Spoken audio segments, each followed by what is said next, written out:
The Cardinals are trying to hold on in the chase for the wild card, and tonight they'll turn to an ace. Adam Wainwright gets the call for St. Louis. In his return to the rotation on Friday night, the Cardinals pounded the Braves, and Wainwright pounded the strike zone. Efficient from the first pitch of the game, he won in his return from the DL. Tonight, it's Game 2 against the Milwaukee Brewers, and the Cardinals are in desperate need of a win. Can Wainwright shut down the big bats of the Brewers? 29 games left and 4.5 games out in the wild card. The big right-hander needs to be good tonight. The St. Louis Cardinals, the Milwaukee Brewers, next on FSN Midwest.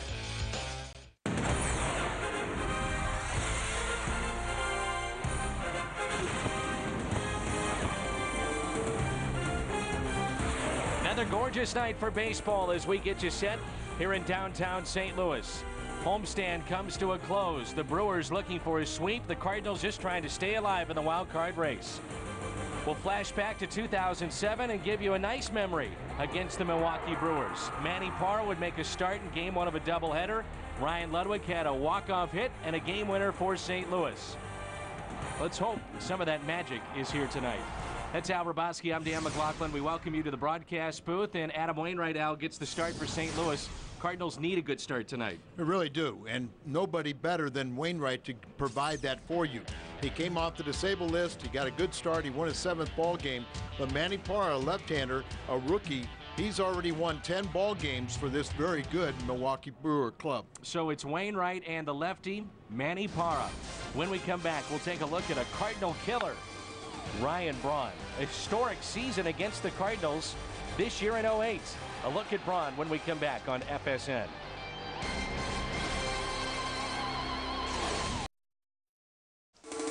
The Brewers look for a sweep here at Busch Stadium against the St. Louis Cardinals. Game 2 of this brief 2-game set. Over the past 50 years, Ryan Braun has put himself now in exclusive company. One of the greatest seasons ever against the Cardinals here in 2008. How about that, Al? 491, 7 home runs, 13 RBIs. Well, higher batting averages, but look at that RBI production, 13 and 7 home runs. This guy is a slugger. And remember, he's only got about a year and a half in the major leagues. Last year's Rookie of the Year and a contender for the MVP this season. Adam Wainwright will try to slow down Ryan Braun tonight. Wainwright 7-3. The lefty Manny Parra, the rookie 10-6. A look back at some walk-off winners for the Brewers next. Cardinals baseball on FSN Midwest is brought to you by Bud Light Lime, the superior drinkability of Bud Light with a splash of 100% natural lime flavor. By Auto Tire, for the lowest prices in town with 26 locations to serve you. You ought to go to Auto Tire, the tire pros. By Steak and Shake, famous for steak burgers. And by Geico Direct, a 15-minute phone call could save you 15% or more on car insurance. Just across the way, folks at Patios, just outside the ballpark. Nice night for baseball. And let's take a look at Ned Yost's lineup tonight for the Milwaukee Brewers. It's Weeks, Hardy, and Braun, then Prince Fielder. Couple of home runs against the Cardinals this year for Prince. He's got 28 on the year. Then Hart, Cameron, Counsell, Kendall, and Manny Parra. The Rico starter for St. Louis is Adam Wainwright. Wainwright coming off a win in his last start. It's 82 degrees, our game time temperature. First pitch, a strike to Ricky Weeks, who's 3 for 11 with 3 walks against Adam Wainwright. Again, his numbers brought to you by Rico. Won that 7th game his last time out after missing 65 games with a sprained middle finger. And he was very good with his command and control in that ball game. Big question with Wainwright concerns his breaking ball and how that finger is able to snap off the breaking ball. And that's one of the biggest concerns that he has. It doesn't seem like he has any concern at all with it. You know, it's just, you know, a mentality of an athlete is you have an injury, you get it fixed, and then you trust it. Missed nearly 2.5 months did Adam Wainwright. 1 ball and 2 strikes. The Cardinals, for whatever reason, really struggled here at home. Since June 2nd, Cardinals are 15-19. Just shouldn't be that way when you have a packed house like the Cardinals have night in and night out. As you said, they play much better on the road in every facet of the game. Out to deep left field, backing up Stavanoa, who makes the catch.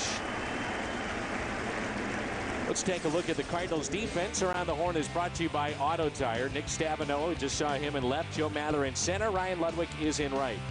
Troy Gloss at third. Cesar Esteuras is at short. Felipe Lopez at second base. Albert Pujols at first. Molina's behind the plate. Wainwright, May 12th, lost to the Brewers in 6 innings of work. Here's J.J. Hardy, the shortstop, and he looks at a strike. Cardinals have Stavanoa in left after Brian Barton was put on the DL prior to the game last night. And the Cardinals also made some news concerning one of their big bats in the minor leagues. It's Josh Phelps. He was recalled today, and he's played in the big leagues. That's past Gloss and into left. And Josh Phelps is a guy that put up some big numbers this year for Memphis. 31 home runs, third most in the PCL, 97 RBIs. This one over the glove of Troy Gloss. And a base hit awarded to J.J. Hardy. You're shaking your head, Al. Well, Troy Gloss has the highest fielding percentage of any major league third baseman, but that's a play that we see routinely made. Here's Braun, another home run last night, now with 33 on the year. 5 for 15 against Wainwright. First pitch, a strike. Ryan Braun's had an awful lot to do with the dominance of Milwaukee over the Cardinals this year. They have won 10 of 14 meetings in 7 straight. 28 for 57 against the Cardinals this year. 7 home runs for Ryan Braun, the rookie of the year a season ago. Here's the 0-1 pitch. There's a good breaking ball that buckled the knees that time of Braun, and that's one of the better curveballs we've seen from Wainwright from Friday night, and again just underway here tonight. Started inside a little bit, and then, as you said, buckled the knees. And you know, we showed you that graphic in our opening of what Braun has done against the Cardinals this year. 0-2 pitch. Slowly hit to the left side. Gloss goes to second. Out there. No play at first.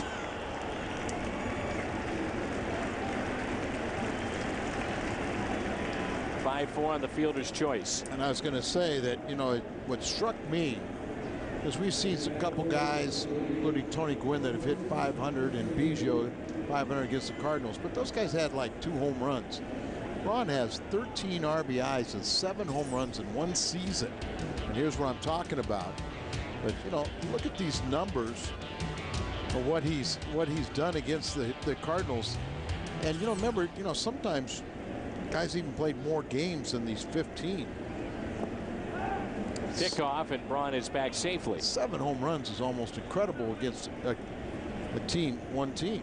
Now, how have you seen them pitching to Braun? Obviously now with much success, but too many pitches in the middle of the zone. Is that what you're seeing? Are they missing in? They missing out? Well, how do you try to pitch them? Well, I mean, however they're pitching, I would change.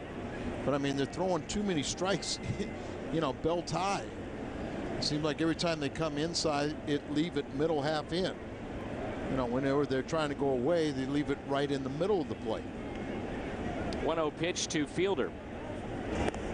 And Wainwright, you know, made a good pitch to him and didn't hit it hard enough to turn 2. But let's see, when we showed this last time, how he takes that lead and then he got that little hop. A little better now than it was earlier in the season. Here's a 1-0 pitch. And I was trying to get to the point of how would you approach pitching Braun? I mean, would you even at this point throw him a strike? I mean, some of these. Definitely you throw him a strike, but I mean, keep the ball down where he keeps the ball on the ground. You know, that's what Wainwright got, a ground ball. But I mean, too many times you're getting a ball where you can ill afford to make that pitch, like Wellemeyer last night. Here's a 1-1 pitch to fielder. Hammered foul. You know, that was a big swing from 3-0 to 5-0 on a 3-2 pitch that was just, you know, in the middle of the plate. And he admitted he made a big mistake to him. Cardinals had their opportunities in the first 4 innings. They stranded 6. Pujols Had runners at first and third. Cardinals down by 2 runs, only 1 out, couldn't drive in a run, and the rest is history. The Brewers would win it 12-0. Keeping Braun close over there at first base. Braun has 11 steals. And, you know, you've got to respect Prince Fielder, you know, provides protection behind Braun. So, you know, you can't just always pitch around him.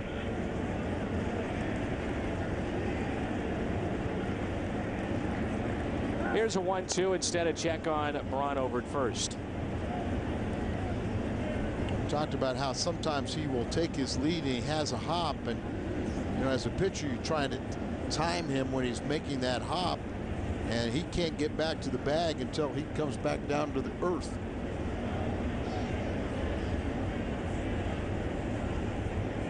Leaning. Wanted to go, but wasn't comfortable with his lead, and he got a breaking ball that would have been easy to steal against. So it's 2-2 on Fielder. Milwaukee 10-4 against St. Louis this year. Lead the Cardinals by 4.5 games in the wild card. They're 77-55. The Cardinals at 73-60. Here's a 2-2 pitch to Fielder. 15 pitches so far in this first inning for Wainwright. Pretty good lineup that Milwaukee's got going right now with Hardy and Braun, Fielder, Hart, Cameron. Even Counsell gives them a little bit of a different element in this lineup. And now Pujols will play behind with Fielder hitting from this side of the plate. And Braun will be off with the pitch with 2 outs. There he goes, and the 3-2 is pulled foul. Breaking balls way out in front. You know, as good as the Milwaukee lineup is, Cardinals have scored more runs than they have. They have a lot more home runs, triples, doubles. And one thing they definitely have a lot more of is strikeouts. Got 4 players in this lineup with 100 or more strikeouts. Fastball away. And here comes a 3-2 from Wainwright. Hit out of play. Saw last night, first inning, it was Craig Counsell that had a 9-pitch at bat against Wellemeyer as he threw 26 pitches in the first inning. Wainwright already up to 17. Only 4 have been out of the strike zone. And that was one thing that Wainwright was very good at, getting outs with very few pitches in his first inning.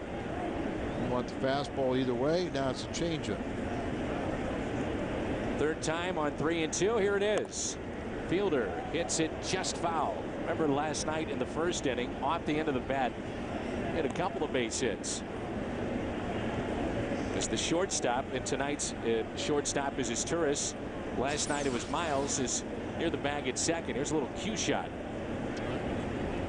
So the change up and just off the end of the bat, and there's a lot of re-chalk the stick, right? Throw a fastball in. Here it comes. Got him on the inside corner. Cardinals coming up in their half of the first, and there's no score here at Busch Stadium.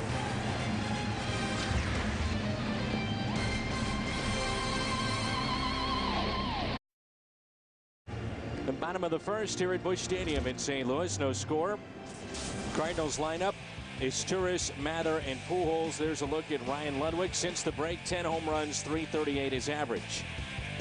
Then it's Gloss, Molina, Stavanoa, Wainwright, and Felipe Lopez, who gets the start at second base. Lefty on the mound for Milwaukee. He's had a good year, and that's Manny Parra. He's our Rico starter. Rookie's won 10 games this year, and last year he was the minor league pitcher of the year for Milwaukee. He was 10-4, 17 starts at AA and AAA. He's got a very good splitter. His out pitch. His fastball's a little erratic. He also throws a changeup, and at times his curveball can be very good. Cardinals have lost 7 straight to the Brewers, a franchise-long losing streak against Milwaukee. Mentioned that Josh Phelps has been called up and sent down Jaime Garcia. And Phelps is wearing jersey number 33. There he is right there. And last year we saw him after he came over from the Yankees. He was with Pittsburgh. Very good pinch hitter at the big league level. And had a solid season in AAA. Sure did. 3-2 on Isturis. One thing the Cardinals, they believe this guy, when his fastball, most of the time it's up out of the strike zone. Little chopper hit to short. Charging, J.J. Hardy makes the play. Let's meet Milwaukee's defense tonight. Around the Horn, brought to you by Auto Tire. Ryan Braun in left, Mike Cameron in center. Corey Hart is in right. Craig Counsell at third. J.J. Hardy at shortstop. Ricky Weeks at second base. Prince Fielder at first. Jason Kendall behind the plate. May 9th, a no decision against the Cardinals for Manny Parra in his 5 innings of work. Joe Mather gets the start in center field tonight. No Ankiel, no Schumacher with the lefty on the mound. First pitch to Joe at the knees and a strike.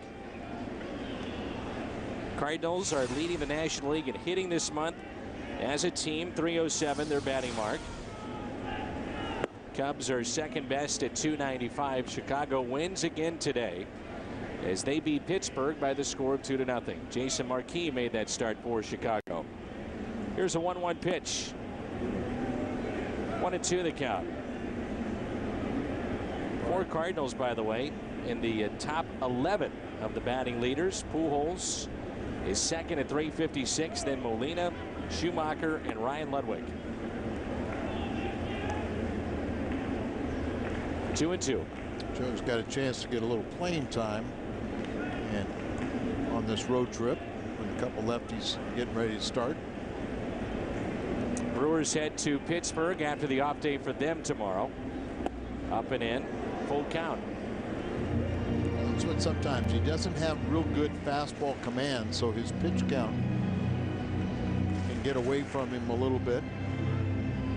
Once he learns how to command the fastball better, he's gonna be a tough pitcher. And a strikeout of Mather.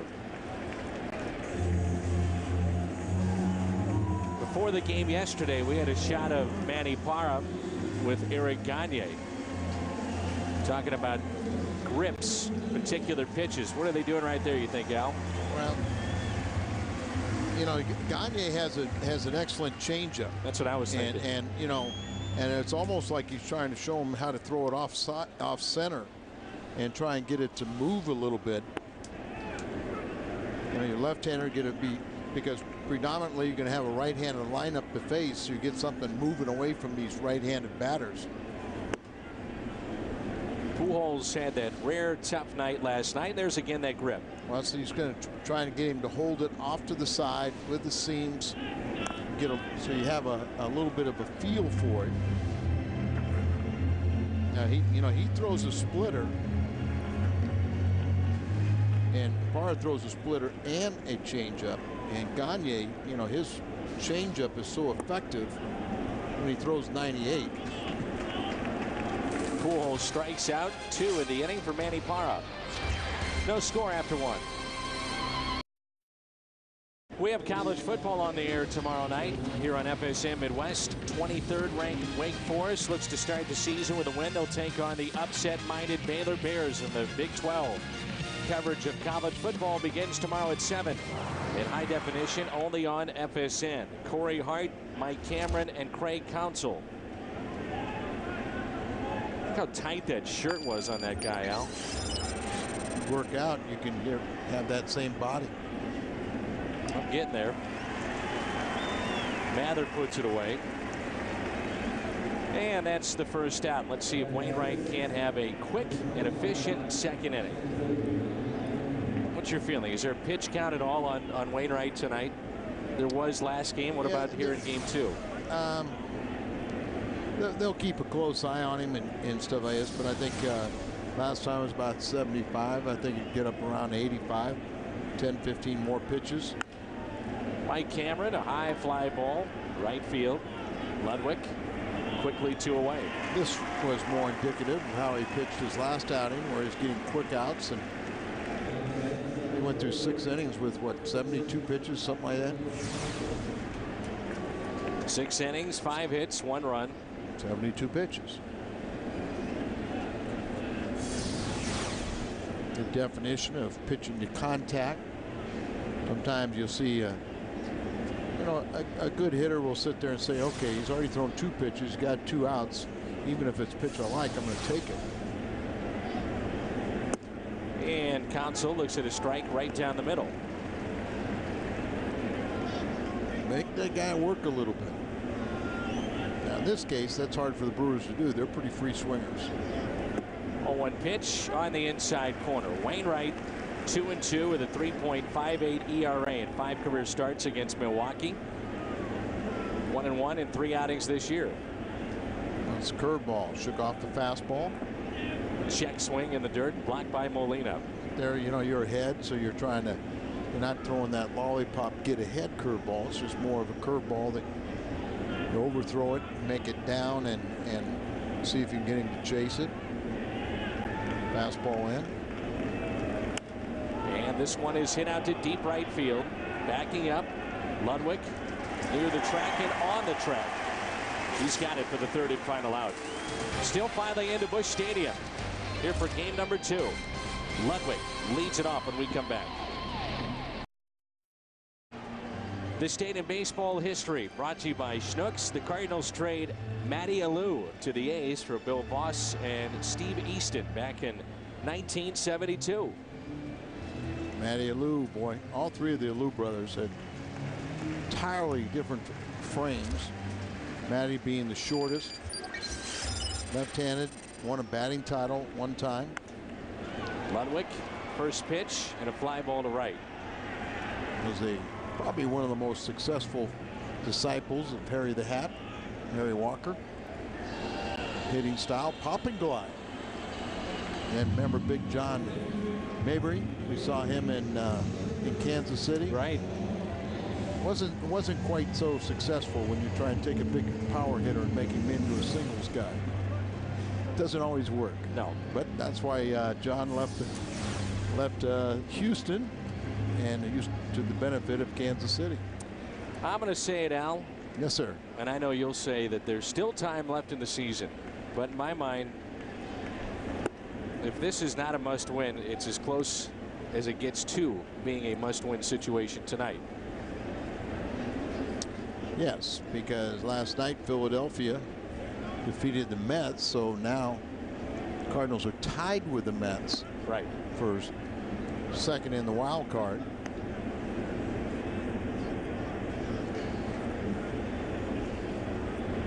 (2-0) on Gloss. Wild card race.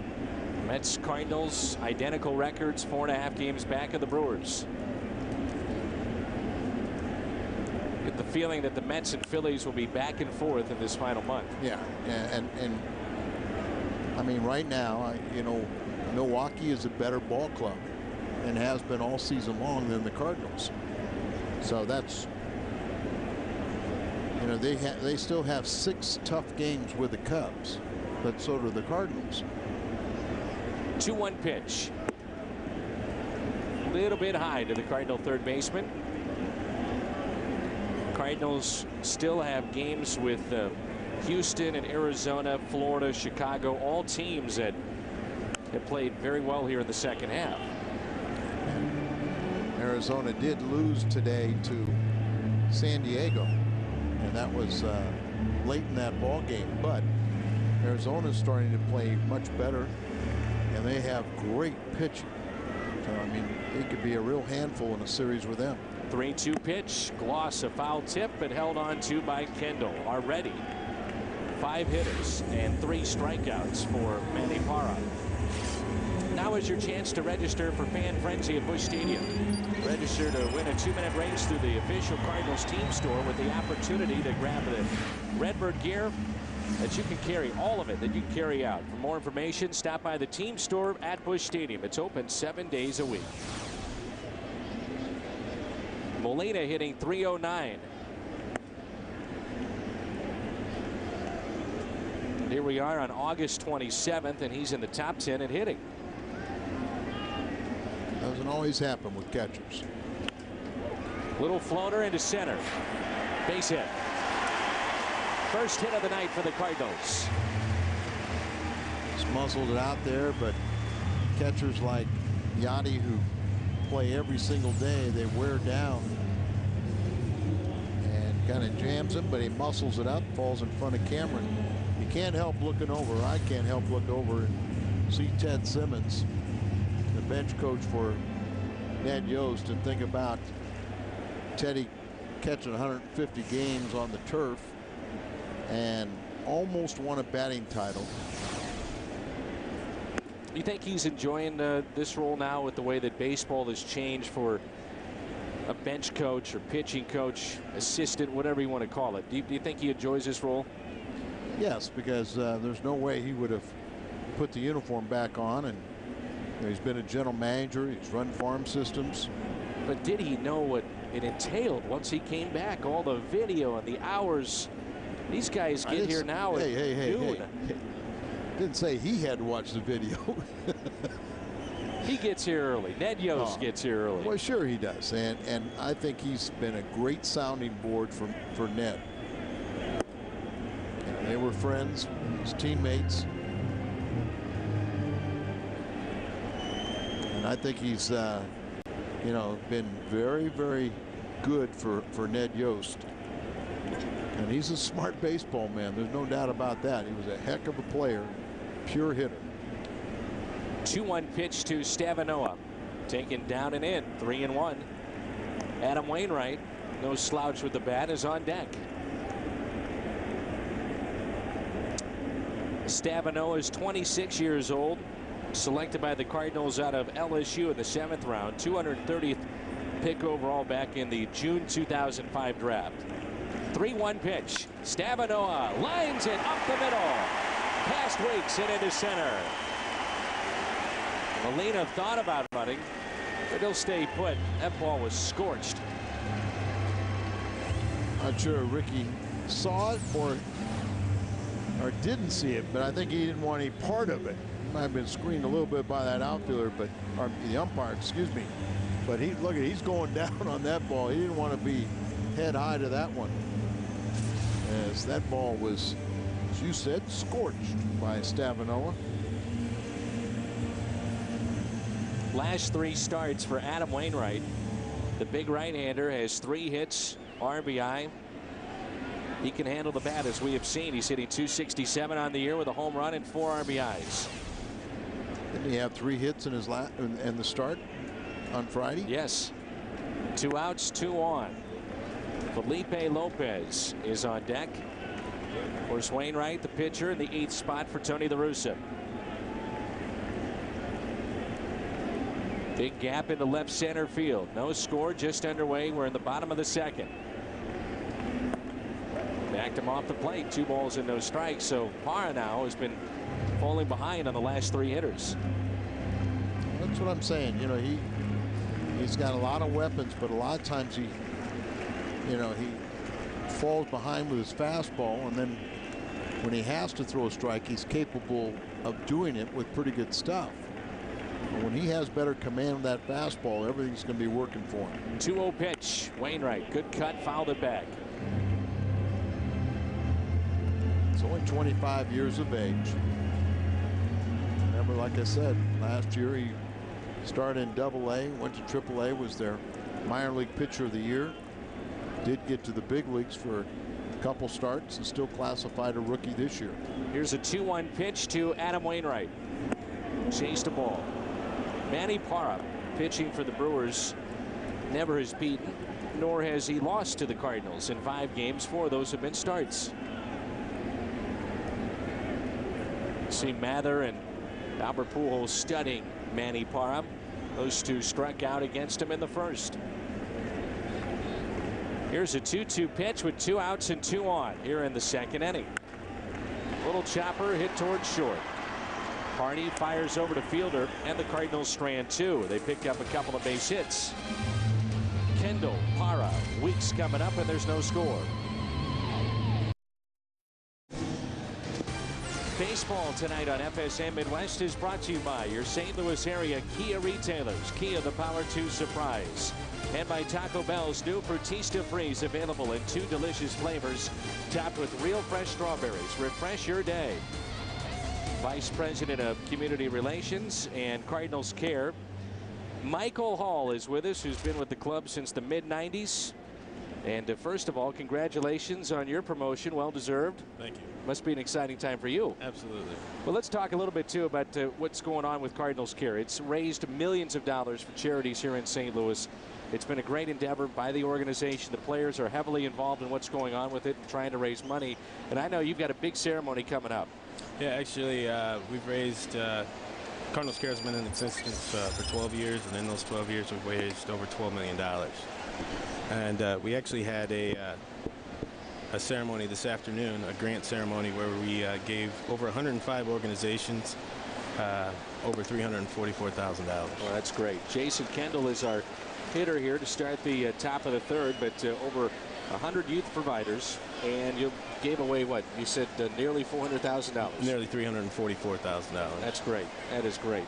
Cardinals Care, as you mentioned, was started by the Cardinals. Tony La Russa got the ball rolling in many ways.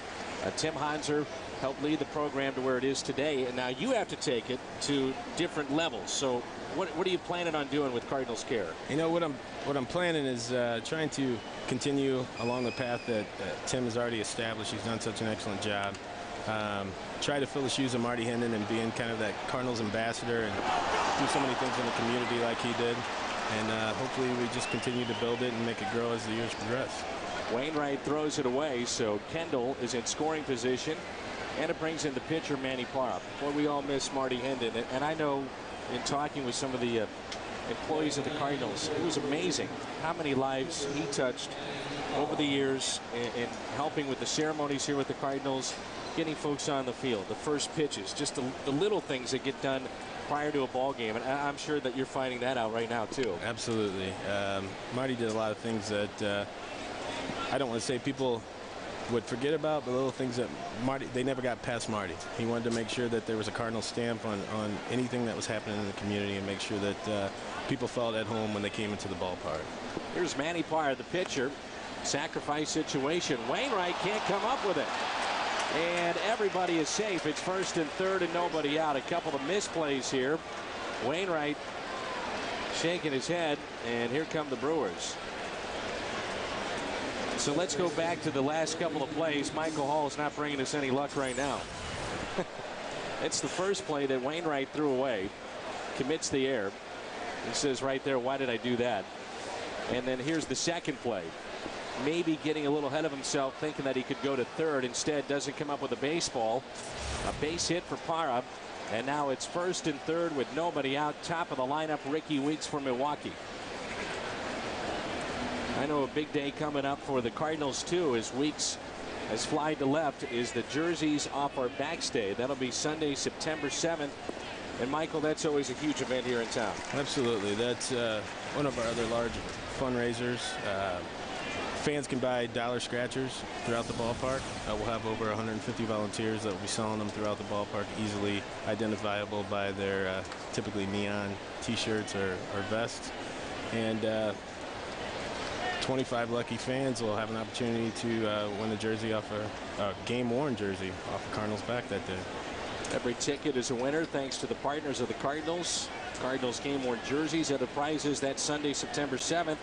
And then also something that I know we always talk about, the winter warm-up. And this year it's been set January 17th, 18th, and 19th at the Millennium Hotel here in downtown St. Louis. Yes, that's correct. And that's our pretty much our largest fundraiser. And this past winter warm-up, we raised over $800,000 for Cardinals Care. That's activities for fans of all ages. Again, the winter warm-up January 17th, the 18th, and 19th. One final thing. This year's spokesman for the Cardinals Crew Kids Club is the guy that's on the mound, and that's Adam Wainwright.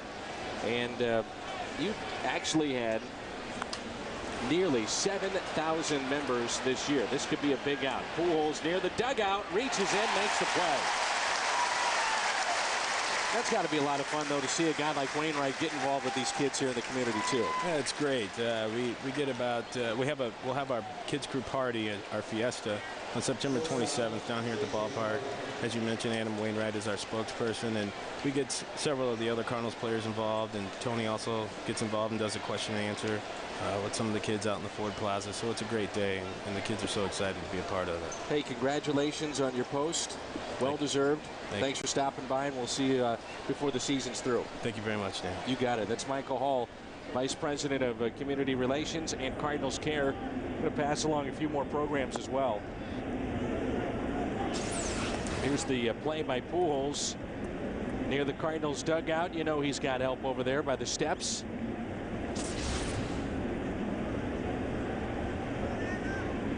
James Boyd with that shot. Here's J.J. Hardy with runners at first and third. Pitch that's taken a little bit low. 2 balls and no strikes.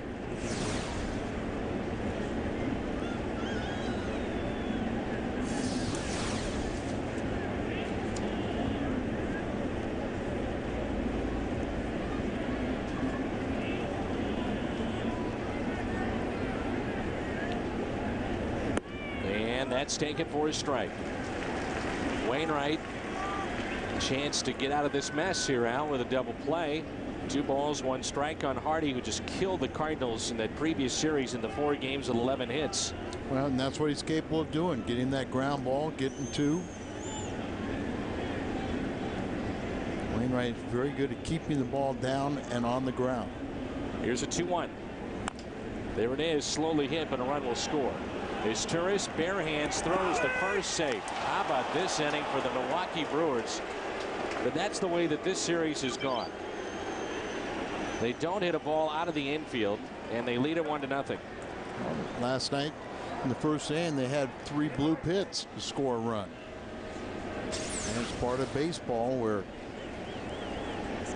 guys in the dugout will start screaming, hit it like a man, do this, do that, but just a swinging bunt, and he runs well enough to beat it out. Nice play by his Turris, but ball wasn't hit hard enough to get to the shortstop, and ooh, may have been out. Wow, looking at that replay, Tony had a word with the crew chief Jerry Lane over at first base, but he comes back empty-handed. See, you need that replay so you could check those base calls on the bases. You sure about that? Oh yeah. As soon as they start doing it for home runs and do this, you know people will start complaining about everything else. Once you open up the Pandora's box. Here's Ryan Braun. Hit into a fielder's choice first time up. 1 out, runners at first and second. Want to go inside on Braun, and that just missed off the plate. We talked about how to pitch to him, and I think that the one thing that you can't do is you can't stay in one area, so you've got to move the ball around.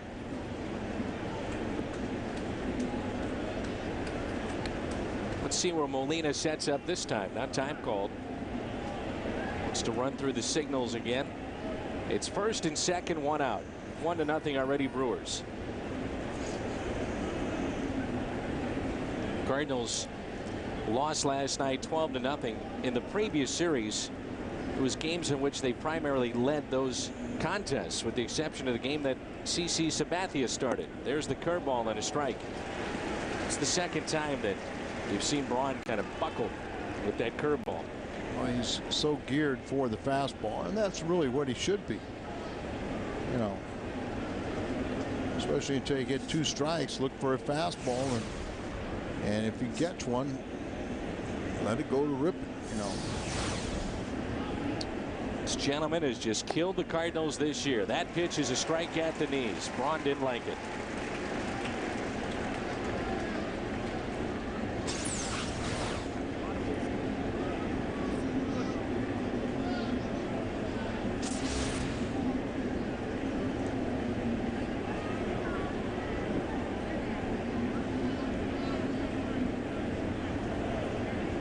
Here's a 1-2 pitch.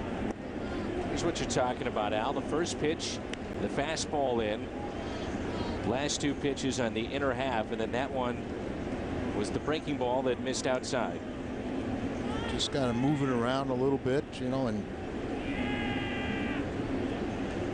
times have changed, but you know, a lot of times you can go throw that fastball in to really accentuate in off the plate to get him thinking about that and then get him out of the way.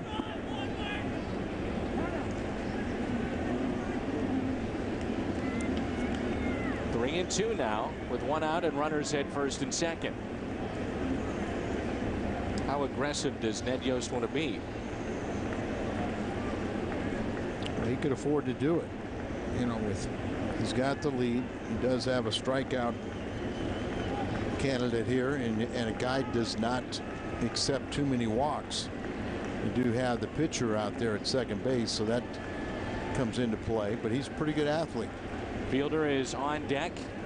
Runner's not going, and swung on and missed. Got him to chase. Big strikeout. Number 2 on the night for Wainwright.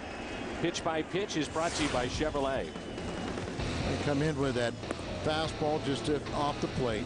Then goes the breaking ball, buckles him. Then comes back with another fastball, the sinker out there. Now they're breaking ball off the plate. Now they're breaking ball. He won't offer at it. And then he goes and chases the one on 3-2. So 2 outs, runners at first and second for Fielder. Was called out on strikes in a 3-2 pitch back in the first and the top of the first. Tied him up just enough. Popped up. As they went back inside, Gloss makes the catch. Lopez, Izturis, and Mather coming up. It's 1-0. Best damn sports show, period. Greatest nightly sports show on television coming up later tonight following our post-game show. White Sox catcher A.J. Pierzynski, part of the program. Best damn sports show, period. He's a real favorite around Major League Baseball. Ball game tonight presented in FSN HD high definition.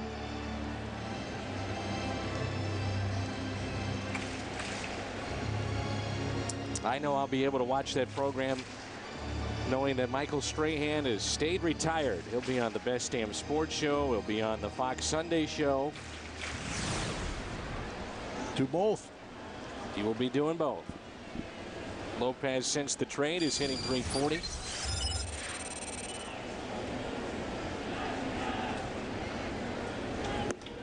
And the first pitch is taken for a ball. 1-0 Milwaukee.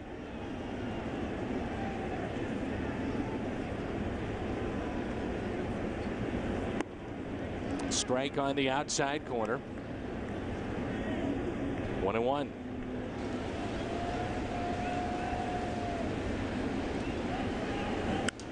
And Lopez pops one foul and out of play. 1 ball and 2 strikes.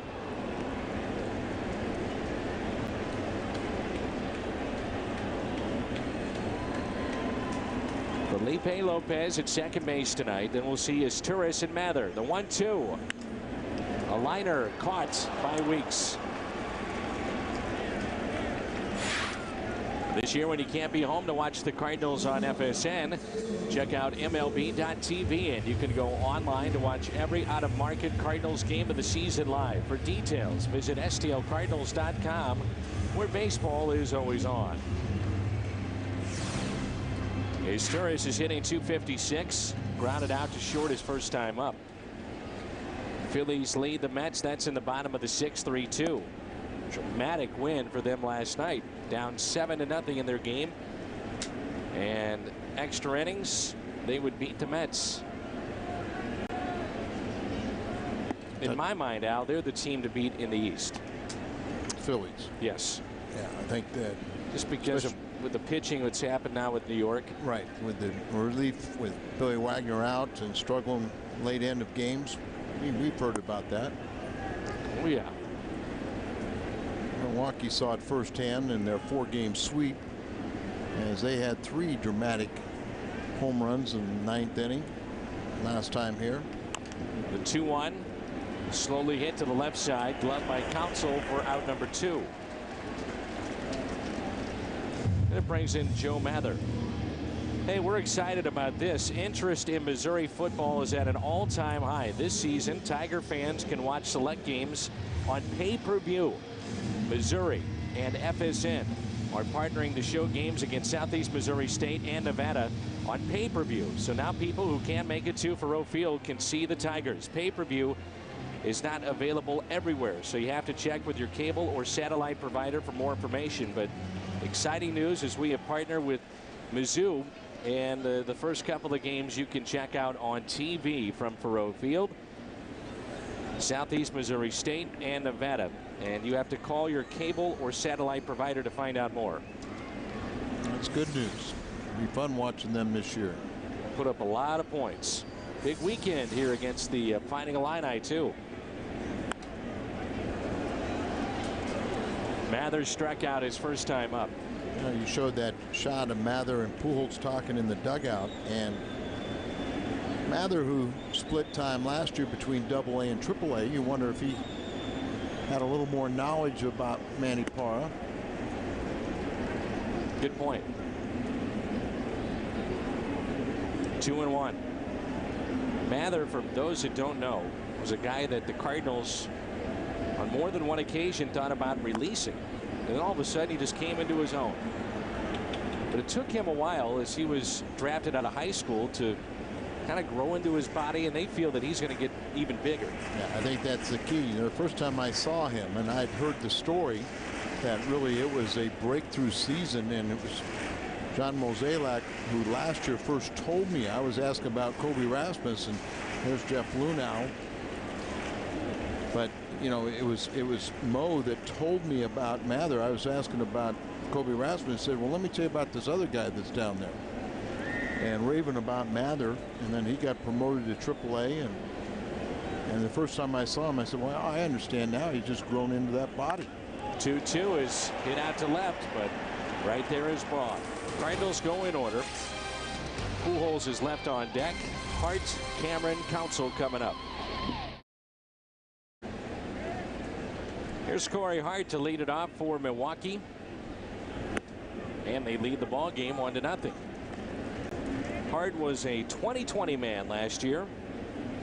20 home runs, 20 steals. He needs another home run to duplicate that again this year. And he pulls this one fair just inside the third base line. Leadoff double for Corey Hart. Here come the Brewers again. He's 1 for 2 on the night. Hart is now 3 for 17 in his career against Adam Wainwright. See that ball just right over the bag. This look is the Suntrip.com cam, brought to you by the Suntrip Automotive Group. Lost well off the third base line, and so had no chance even getting near that ball. Here's Cameron. He flied to right his first time up. Talked about it last night, but high percentage of his home runs have come on the road. Doesn't look like we'll see Colby Rasmus as a call up for the Cardinals. We had rumblings about that the last couple of weeks, and then it was written about in this morning's paper, the St. Louis Post-Dispatch. Well, you know, he had a very slow, he always gets off to slow starts, and this one was a little longer than normal, and then he's been out for more than a month with a knee injury. Talk that he might come back, you know, but their season is almost over, and so you know, you know, in Tony's mind, he just hasn't earned it. Big gap in left center. The 2-0 pitch to Cameron. One of the guys that looks like he'll be called up, he is on the 40-man roster, is Mott, who's a hard thrower, used to be a catcher. And they put him on the 40-man last week, and I'm sure he will be called up. He's spent time setting up for Perez, and then at times when Perez has been up here, he's been the closer there at Memphis. And another scoreless inning last night. The 2-1 pitch to Cameron. Little chopper, that's fair. And it's 2-0 Milwaukee. Back-to-back doubles, Hart and Cameron. Almost like an artificial turf double. 2-0 Brewers.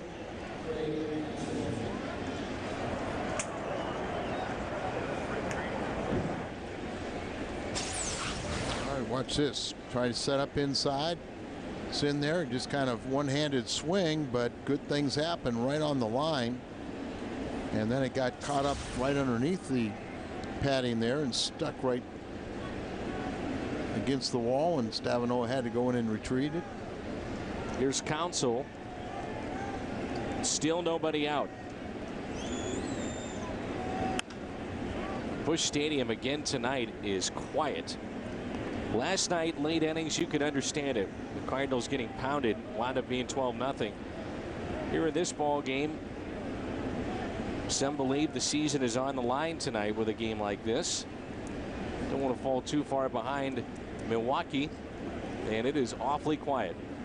And I've seen some clubs, you know, when you think you're out of it, they relax and start playing good baseball again. Diving play by Pujols, and he may have saved a run. No doubt about it. Definitely saved a run with a very nice play.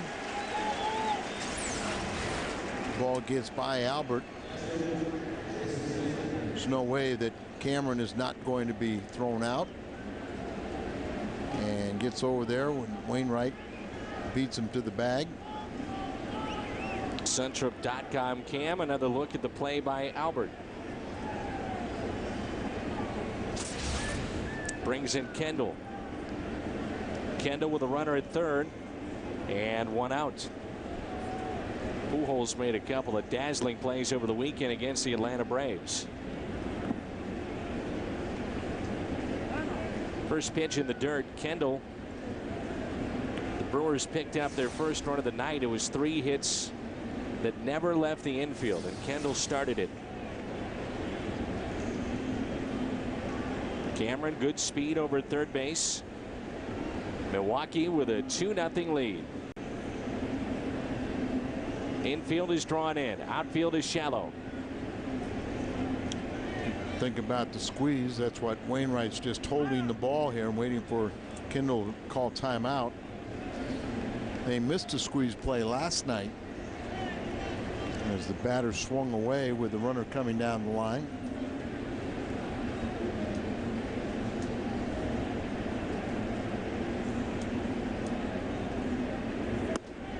Strike at the knees, catches the outside corner. Washington leading the Dodgers 4-3. That's in the top of the 7th. Dodgers really starting to struggle now. Boston leading the Yankees 4-2. That's in the top of the 7th.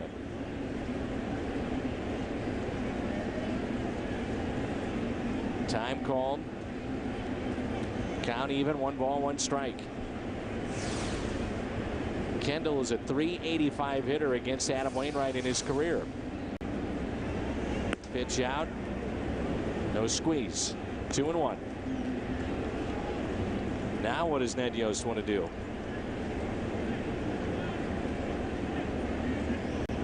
Kendall's been one of those guys for a number of years. No batting gloves.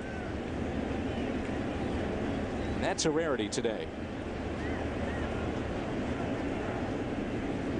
2-1 pitch. 2-2. So a shot of Ned Yost. Ben Sheets sitting next to him. Sheets was pretty good again last night. It's very good last night. Won for the 6th time in 20 decisions against the Cardinals, but that was a key time, and he's pitched well many times in those 14 losses. Up the middle, base hit by Kendall. Just guided it through the box. 3-0 Brewers. Infield playing in, and it cost the Cardinals. But Cameron was going on contact all the way and just kind of throwing the bat at him, making contact, and he just comes racing on home.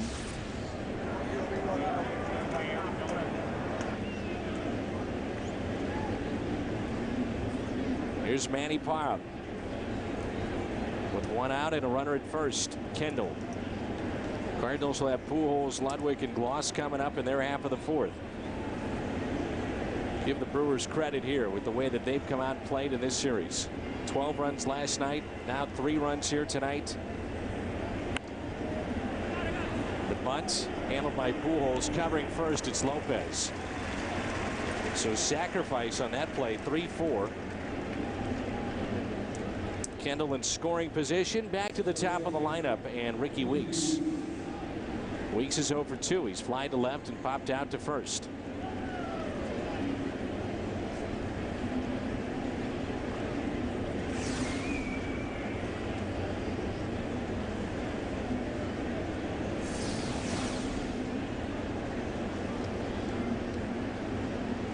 Has been swinging the bat a lot better since Durham came to the club. And remember, Durham left last night's ball game with a strained shoulder. First pitch to him. A strike. 60 pitches already tonight for Wainwright.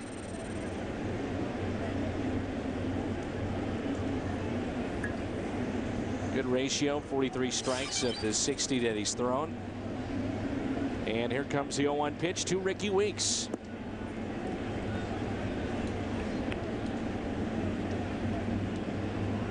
For some pitchers that we've seen throughout the years, Al, they're almost around the plate too much. There is a case to be made, but you know that sometimes a guy does throw too many strikes, but Wainwright trying to get guys to hit his pitch. And remember, they have had some swinging bunts in this game. They've had balls that have just gone right over the third base bag or hit the line. A couple balls that found holes up the middle. A 2-1 pitch to Ricky Weeks. Here it comes. 3-1. J.J. Hardy on deck.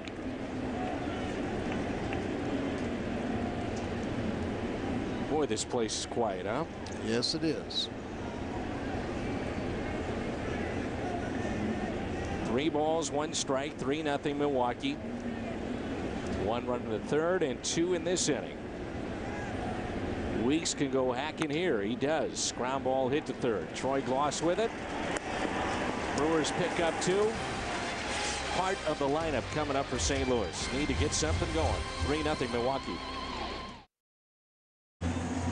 Let's take a look at tonight's Aflac trivia question. 1982, who led the Brewers in home runs? Aflac. Gorman Thomas, 39 home runs. As they won the American League. Charlotte Anderson. Big Cardinal fan, clapping along with everybody else. We need to get Albert going. Get on base, get something going.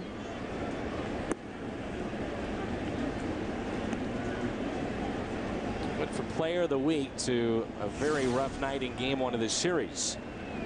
Struck out back in the first. A little late with that swing. No balls and 2 strikes. Oh, this year Albert's batting .411 with 9 home runs against lefties. In his career against Parra, tonight's starter, .444 average.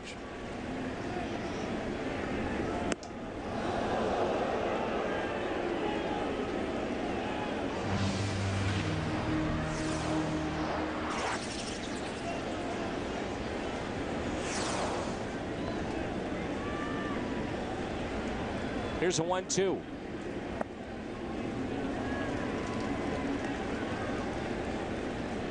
Albert Pujols here in the Cardinals half of the 4th. And we'll see Ludwig and Gloss. Here's a 2-2 pitch. Again up and in. See, that's your pitch. You know what you have to do with a guy like Albert. If you're going to miss, you miss inside off the plate, not out over where he can drill the ball.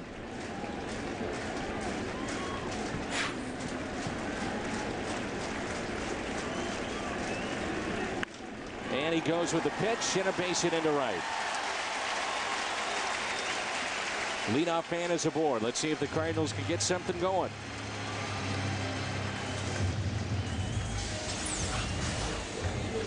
Ball behind, and then he gets the ball up out over the plate.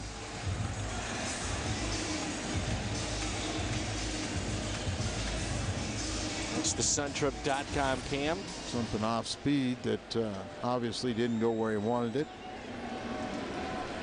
Here's Ludwig. Doubled last night. Nobody out. Here come the Cardinals in their half of the fourth. Ludwig, base hit into left. And the tying run comes to the plate. Back-to-back singles, and here's Gloss. Make sure Ryan Ludwig is on your back-to-school checklist by entering the Take Ryan Ludwig to School Sweepstakes, presented by U.S. Cellular. Registration runs through September 14th at all St. Louis area U.S. Cellular locations.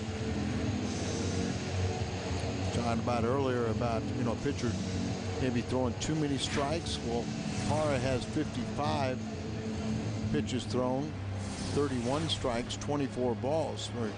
But he's making guys not feel real comfortable in that batter's box by enough pitches inside.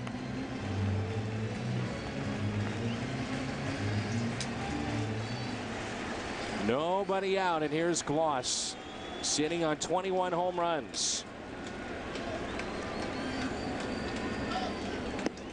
First pitch is a strike. First time up, he struck out. Last home run was against Zambrano on August 9th. That was that Saturday ball game in which he had a huge afternoon. And they did too against Zambrano. Here's the 0-1 pitch. Extended check on the runners.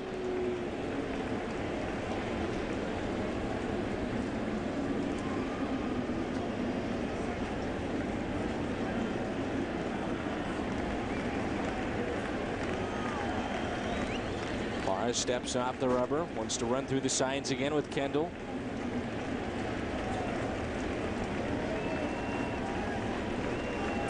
Cardinals with 4 base hits on the night, 2 in this inning. Here comes an 0-1 pitch to Troy Gloss. 1-1. Molina on deck. He's still 2 home runs shy of 300 for his career, and Albert's closing in on 1,500 hits.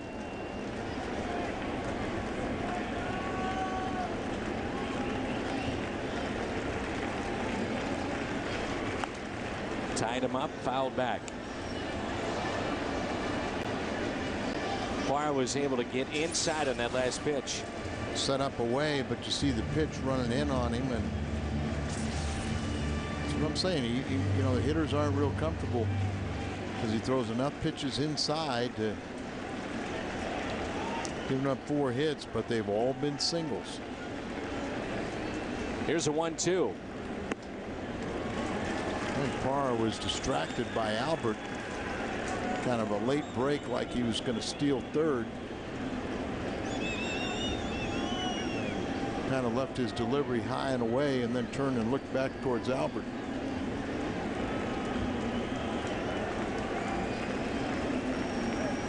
Two. And he struck him out.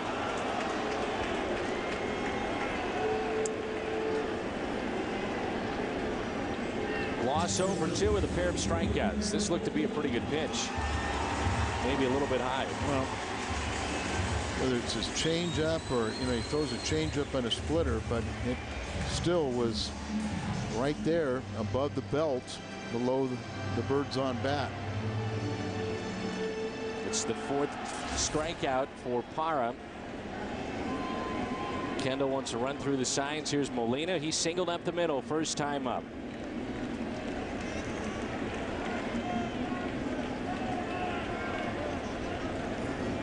And now Kendall out to visit with Parra. Now he got the first hit for the Cardinals. His first time up, in the second with 2 outs. Blue pit up the middle.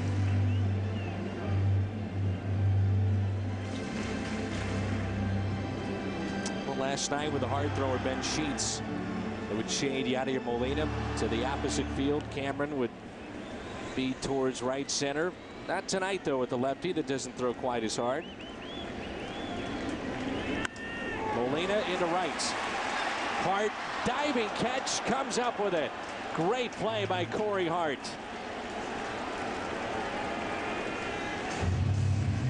Corey Hart's one of those guys that you kind of get lost and you know he's out there, but you don't think too much of him.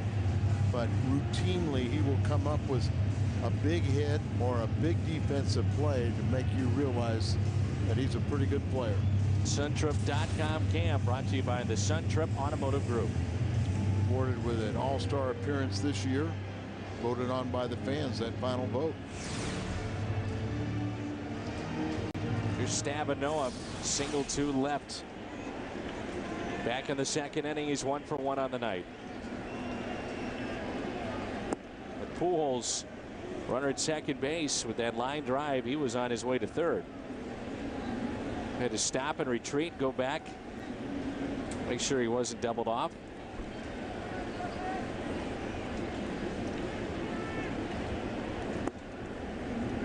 Oh, 0-2, that hit the outside corner.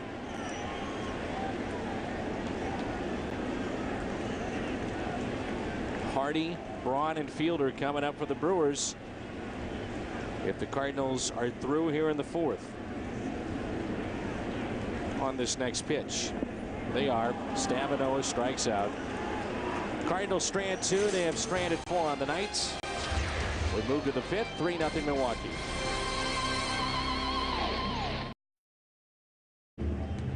Seven hits for Milwaukee, 4 for St. Louis, and a 3-0 Brewers lead. And now it's time for the AT&T Your World moment.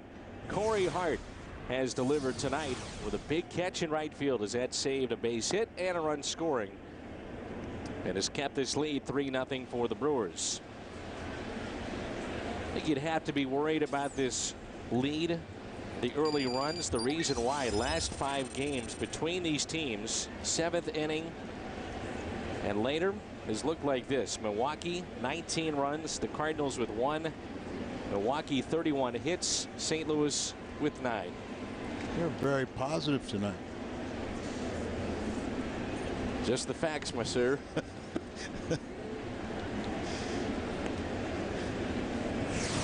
No. But there's the do factor. Well, let's hope. Hardy looks at a strike. 1 ball, 1 strike. Hardy, Braun, and Fielder.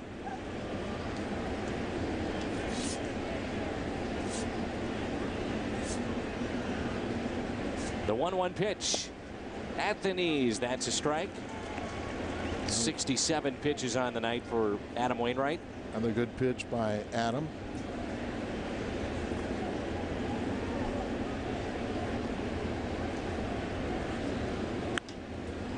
High fly ball. Shallow right center. Ludwig there. 1 away. Cardinals have the off day tomorrow, then we'll be in Houston starting on Friday night.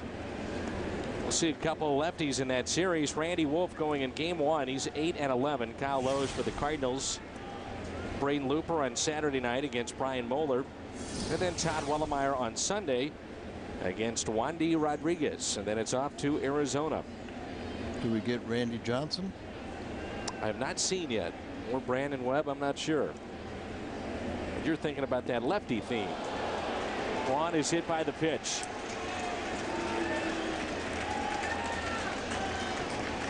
Little message there sent by the Cardinals. You know what is so bad is even if it is or is not, it is so rare guys get pitched inside. People have to, question or think about it. But that's a pretty good shot if you want to send a message and hit a guy right there, especially somebody who's been dealing with a rib injury. Correct? Oh, yeah.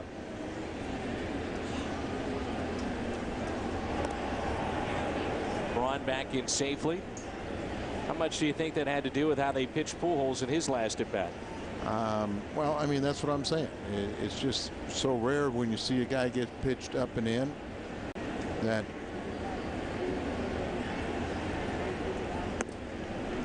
We have seen these two teams protect each other and protect certain hitters, so you just have to imagine it was on purpose.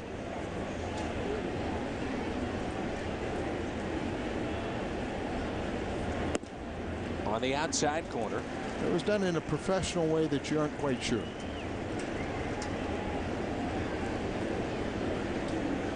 You sure about that? Not quite sure.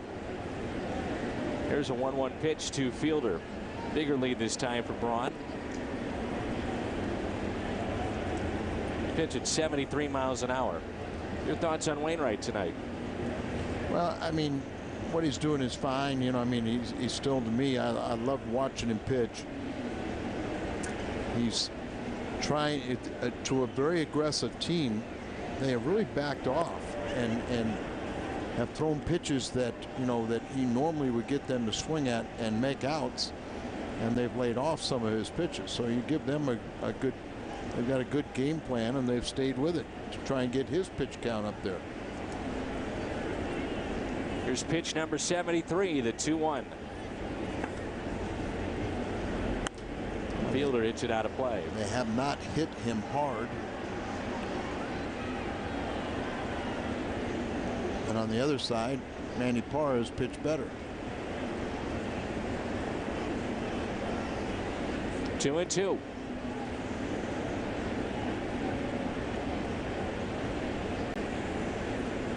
One of the things you love, though, is a pitcher sticking up for his teammates. You'd love to see it. You just don't see it enough. Runner goes, good jump, and a line drive that's caught. Here's a double play. Lopez over to Albert, double play. Wainwright leads it off when we come back.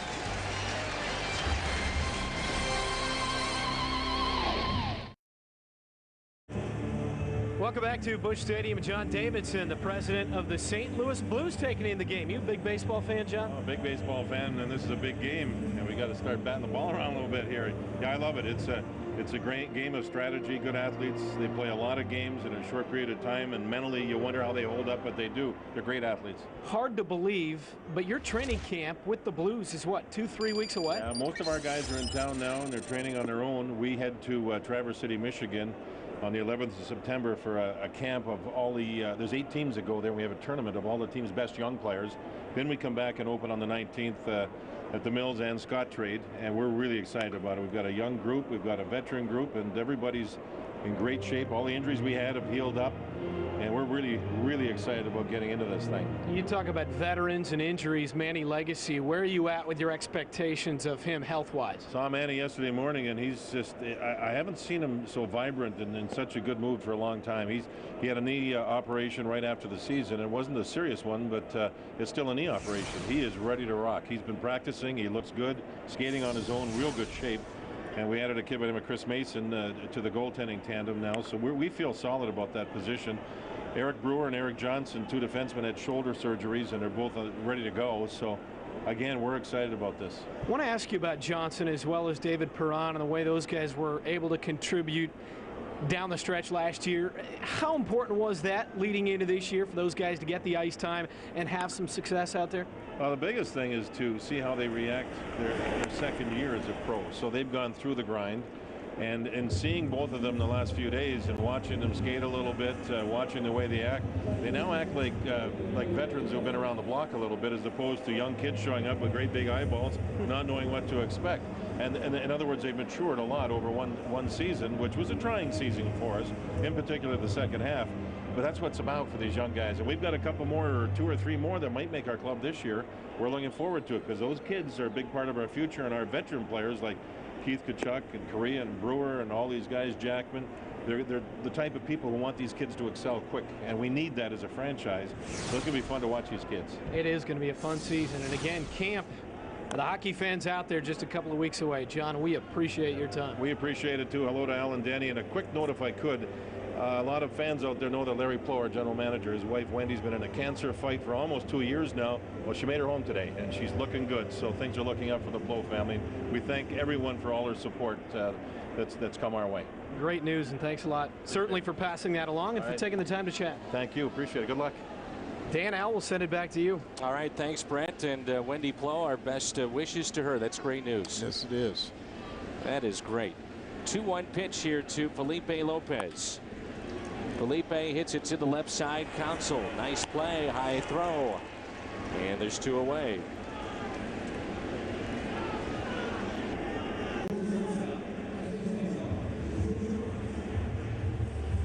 So there's 2 outs, and it brings in Cesar Izturis. Izturis in the leadoff spot is grounded out to short. Also grounded to third. Tickets, by the way, for the Blues are on sale. And we'll have a full slate of Blues games all season long here on FSN Midwest. John Kelly and Bernie Federko.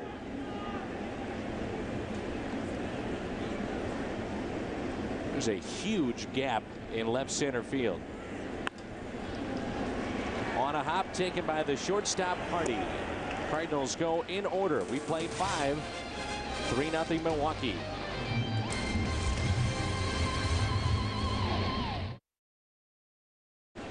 What's on Tap is brought to you by Bud Light. Bud Light keeps it coming. Game 1 of our 3-game series with Houston is coming up. Cardinals and Astros Friday at 6 with the pregame show here on FSN Midwest. John Davidson, pretty smooth at what he does, huh? Yes, he is. Corey Hart leads it off for Milwaukee. First pitch is well hit into right field, but Ludwig is back to make the catch. Stop by the Kraft product displays at your local Deerberg's grocery stores to enter for your chance to win the Kraft Triple Play Barbecue. The Kraft Barbecue includes game day tickets and an appearance by 2 Cardinals players. Stop by Deerberg's for your chance to have a barbecue with the Cardinals. Mike Cameron. Cameron, RBI double in the 4th as he and Hart went back-to-back in the 4th inning with those doubles. Cameron now has 60 RBIs. He also flied out to right. Here's a 1-0 pitch.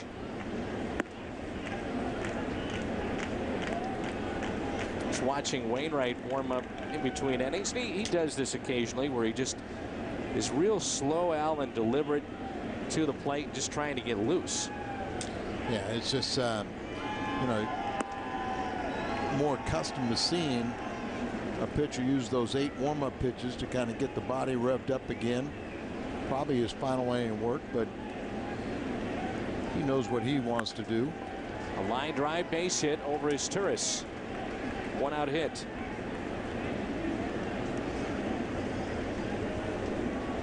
And it brings in Craig Counsell, who's 0 for 2 on the night.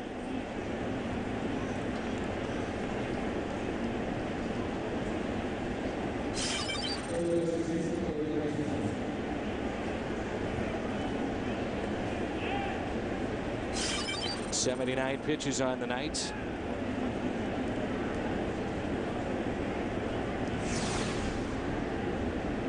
Counsell at 230.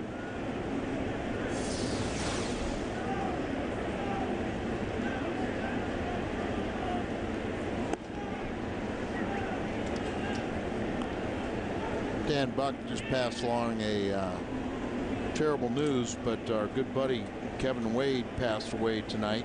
Many in Cardinal Nation knew him as the former VP of sales. Really a good guy, and want you to keep his family and all your thoughts and prayers. Chance for Moline at second base. Throw was there, the tag was not. Catches the ball, he slides right into the tag. Should be out. Well, that's terrible news. And we talked about him the other day. Kevin Wade did, and just didn't look it into the glove. Maybe heard the footsteps, but what you say, there's no error on the play, but that's a play that has to be made if you're going to win. Thoughts and prayers with his family. Very, very sad. Yeah.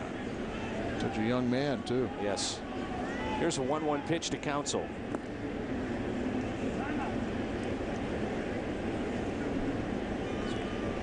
2-1. Now activity in the Cardinals bullpen. Remember on Friday it was Pinheiro who was backing up Adam Wainwright. Pitch count at 82, and here comes Dave Duncan. It's Kyle McClellan warming up right now. Cardinals have several relievers that need some work. It's one of the reasons why they were allowed to send Jaime Garcia down and bring up Josh Phelps. It's 4 off days on this 7-day homestand. This week, College Football Saturday, presented by Acura, returns to FSN, a doubleheader. First, Oklahoma State takes on Washington State, and then Washington battles number 20, Oregon. Pac-10 showdown. Coverage begins with the kickoff show at 2 in high definition, only on FSN. Football season is here. Here's a 2-1 pitch to Council. Popped up. Troy Gloss in foul territory.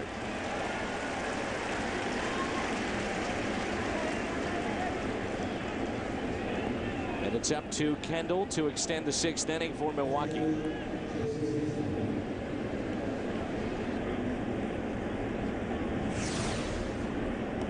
Mets have tied up their game in the top of the 8th. It's 3-3. Mets and Phils. Washington still leads Los Angeles 5-4. That's in the top of the 8th. Boston has extended their lead on the Yankees 6-2.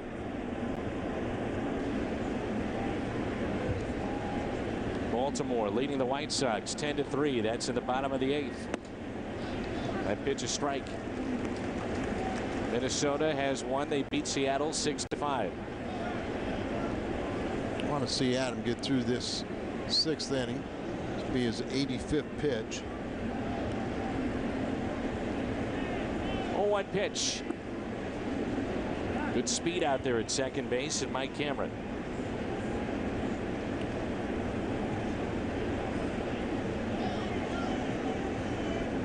Pujols is 1 for 2 on the night.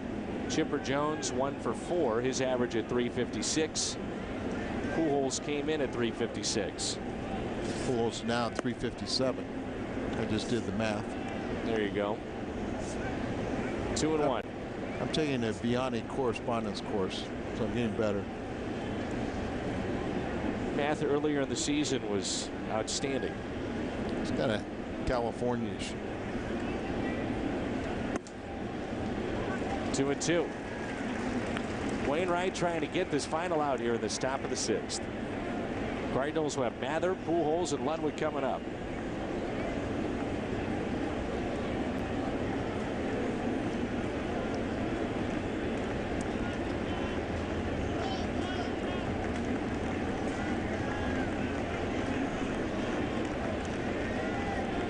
Two.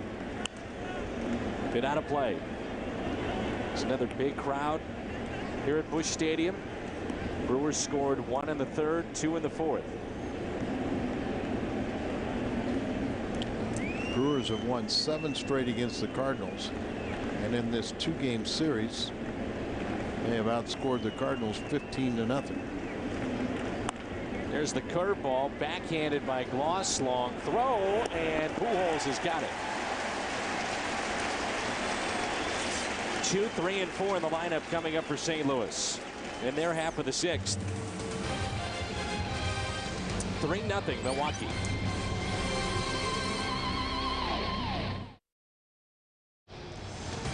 This portion of Cardinal Baseball on FSN Midwest is brought to you by Rico. Move your ideas forward with Rico dependability. And by your local St. Louis Jeep dealers. Joe Mather leads it off for the Cardinals against Manny Parra, who's allowed just 4 hits on the night. Man, he's been very good tonight. Back in the 2nd and the 4th inning, he allowed 2 hits back to back, but pitched around those. He hasn't walked a man. He's got 5 strikeouts on the night. Let's see if the Cardinals can't get something going. Mather, first pitch popped up.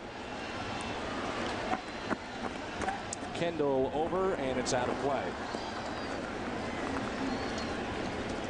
How will the Brewers pitch to Albert Pujols after seeing Braun plunked by Adam Wainwright? Pujols is on deck. Remember what happened last year? Stretch run for Milwaukee, and they hit Albert, and it cost them a game. That was the final week of the season, so we shall see. There was no warnings issued when Wainwright hit Braun, and if you're speculating, his pitch was up and in to Albert. 0-2 pitch. Spoiled by Mather. They've had some issues in their dugout at times. Last year, Ned Yost and Johnny Estrada got into it. Earlier this year was Manny Parra and Prince Fielder. They promptly won 8 straight after Prince got into it with Manny Parra. We talked about that last night, where Prince really was being a team leader and kind of reprimanding a young pitcher who was taken out of a game and started to go into the clubhouse and kind of told him, we don't do that. You know, you stay here and you stay on the bench, you finish the inning. So in that situation, I think it was a very good altercation. And as you said, the team responded with 8 victories afterwards. Apparently those two have known each other for quite some time too in the Milwaukee minor league system. And you know, sometimes, you know, this is an emotional game, and sometimes your emotions get away with you. Just everything today is caught on camera. It's 6 strikeouts. Ever wanted to be on the field and in the dugout before a Cardinals game? Well, you can bid today to participate in a pregame VIP on-field experience before the Cardinals-Marlins game on Friday, September 5th. Bid today on this exclusive auction package at stlcardinals.com. Great way to treat your family or clients. First pitch to Albert is down and in, as they pitched him in that last at bat. Pujols then with on a pitch that was outside, take it the other way. First pitch in, this one out. Well, you know, a strike. And Dan, I mean, this is, you know, it used to be pitchers intimidate hitters. Now hitters intimidate pitchers, but it's so rare when a guy is pitched inside that everybody freaks out. And that's just, you know, you asked me how to get a guy out. Well, a lot of times my first thing is throw a ball inside, so then you can get him out away. You're not trying to hit him, but you're just trying to make him aware, trying to get him to know that, you know, I'm out there competing too. Pujols 1 for 2 on the night. He's been walked 87 times. He has struck out 45 times. Leads the league in on-base percentage and slugging percentage. 2-2. That doesn't happen often, where you lead in slugging and on-base percentage. Barry Bonds did it twice. And George Brett, right? 1980 when he flirted with 400. Bonds in 02 and 04. Count even, 2-2. Pujols, hard hit, knocked down by Counsell, and he makes the play.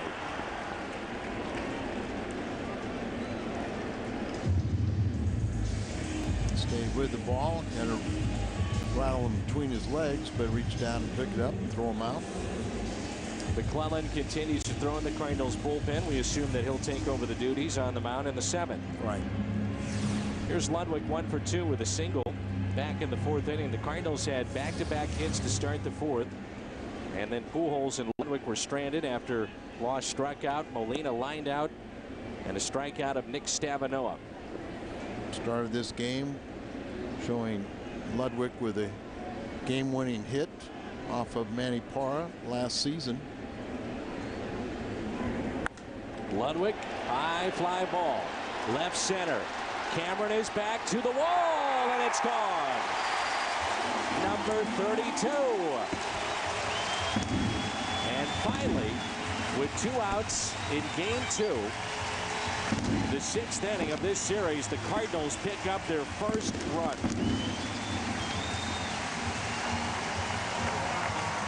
Mike Cameron is a 3-time Gold Glove Award winner, and he was going to make sure that Ludwig was going to earn this home run.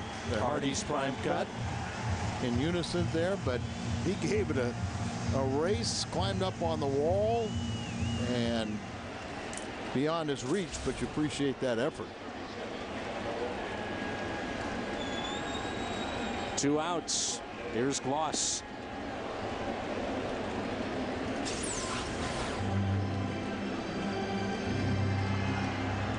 You know, sometimes you see a guy make that effort and you go, you know, really don't have a shot. But I don't mind seeing a guy do that. It's just when it lands about 3 rows from the top of the of the back row. That's a little bit shorter. When you kind of go, yeah. Cameron's got a shot, real good shot. Yes. Well, that's what I'm saying. And he raced from right center. So, I mean, he wasn't hot dogging. He was trying to do flat out trying to make the play. Ludwig trying to have a season of a 300 average. See, Gloss didn't like the call. Gloss has had a tough night with a couple of strikeouts. Ludwig also 30+ home runs. Closing in on 100 RBIs. He's now at 96. 2-1. Well, let's see where this. Looks like a lot of pitches down have been called strikes tonight. Remember, his last pitch, Al, that he saw for the strikeout was up. It was at the knees. That pitch right there, Phil Cuzzy is consistently given to the pitcher. Pitch down and away. Well, you can see he's a little smaller than some of the umpires, and so he gets down low and he calls the low pitch. 2-2. Gloss strikes out for the 3rd time tonight.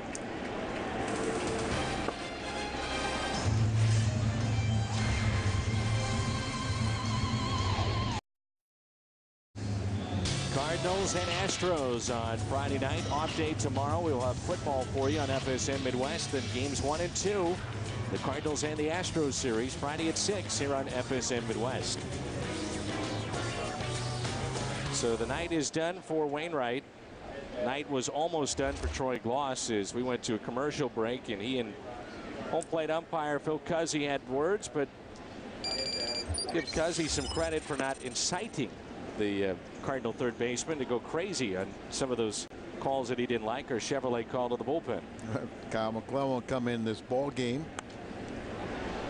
Well, so many times we talk about the umpire baiting the player. This time that was not the case. No, you know, Cuzzy really never said a word, just kind of listened, and Troy was doing everything he could to get thrown out. I understand what Troy was saying too. He's saying, look, the second time I struck out, I was called out on a strike that was just below the birds on the bat, and then all of a sudden you're looking at a pitch that's just, you know, below the knees, and now you're calling that strike. So there's going to be high strike zone, low strike zone, and Parra called out on strikes. McClellan picks up his first of the night. Tony La Russa asked third base coach Jose Oquendo, get him out of here. Yeah, I mean, because Cuzzy did show great restraint in keeping Troy in the game, and Oquendo had to kind of chase Gloss back to his position. Tony kind of eased and made Phil Cuzzy feel a little better about himself, and you know, this is you know, a 3-1 game. Time call by Ricky Weeks. McClellan did the right thing there by late in his windup. Just go ahead and throw the pitch. You know, he eased off and everything, but don't try and stop and injure yourself. McClellan's not happy one bit. Here's a guy that's had the Tommy John and ulnar nerve surgeries. Last thing he would want is to get hurt on something like that. Well, but in reality, Ricky can ask for it. It was the umpire that granted it, so be mad at the umpire. 1-0 pitch. 2-0. Top of the lineup. Weeks this evening is 0 for 3. He's fly to left. He's popped out to the first baseman Pujols. He's also grounded out to Gloss over at third. It's the Mets' turn to score late as they now lead Philly 6-3 in the bottom of the 8th inning.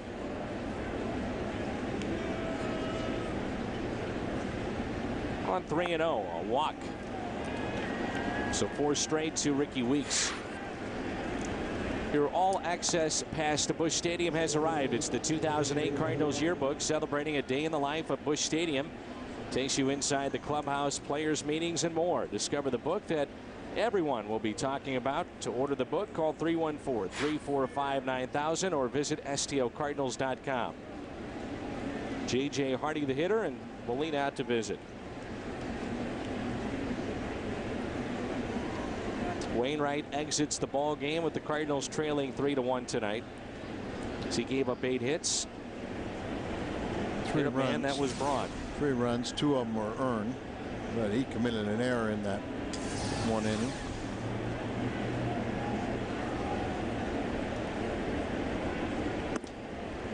Fastball in there for a strike at 93.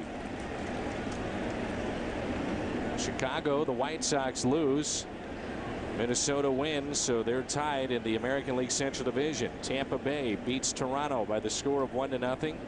Their 80th win. Tampa Bay is now 30 games above 500. Not bad. Boston's beating the Yankees big at Yankee Stadium, 11-2 in the 8th. They were hearing the boos last night at Yankee Stadium. Started play 10 games above 500. I believe it was Alex Rodriguez who left 7 on last night.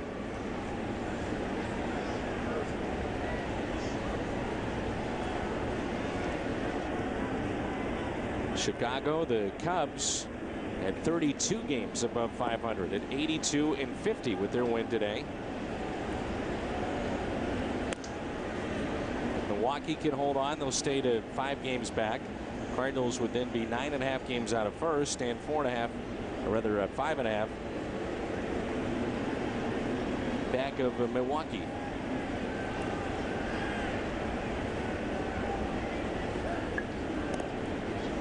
Weeks, it looked like he was measuring his lead.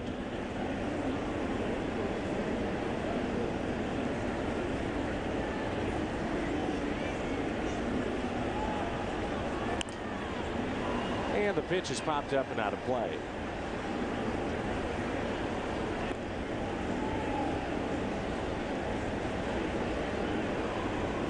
Cardinals have been shut out 3 times in 08. 2 of those 3. The hands of the Milwaukee Brewers. The other one, Tim Lincecum, not shut out tonight thanks to the home run by Ludwig. First time since 1999 the Brewers will have a winning record against the Cardinals. Is it going to be 11-4 or 10-5?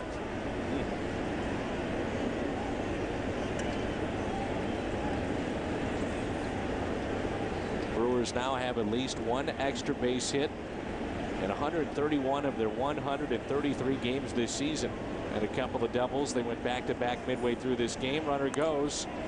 Ground ball hit to the left side, off the glove of Ross, and into shallow left center field. Weeks advances over to third.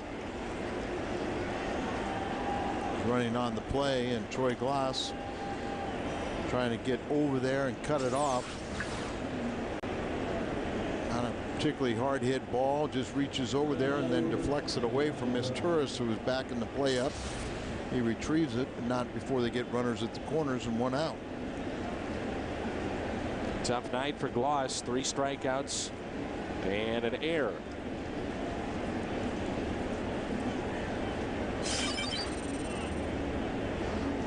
So Kyle McClellan needs a double play here. Ryan Braun. Braun was hit by the pitch back in the 5th, and then was part of the double play on the hit and run. His fielder lined out to second. 0 for 2 on the night. And he lines it to short.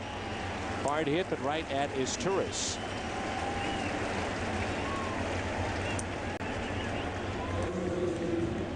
Feels like a 10-run deficit. It's only 2 runs. It's 2 runs, and you're exactly right. Here's Fielder with 2 outs here in the top of the 7th.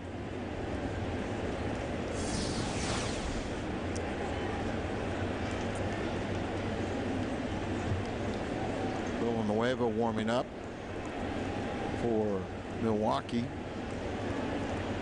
Parra did hit for himself.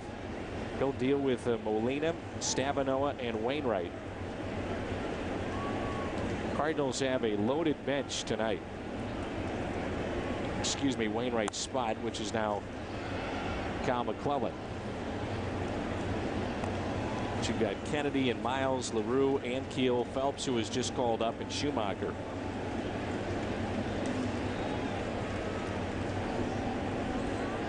Let's just make sure it's a 3-1 game when those guys come to the plate. Fielder looks at a strike. 1-2. Pitch down and away has been consistently called, hasn't it? Both sides.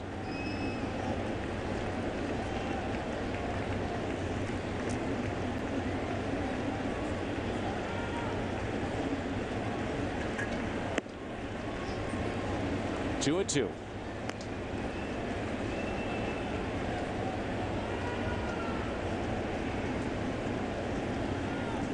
2-2. Power hitter up there. Curveball. Here it is. And he pounds it towards Pujols. He'll step on the bag. Time to stretch. Milwaukee leads it 3-1.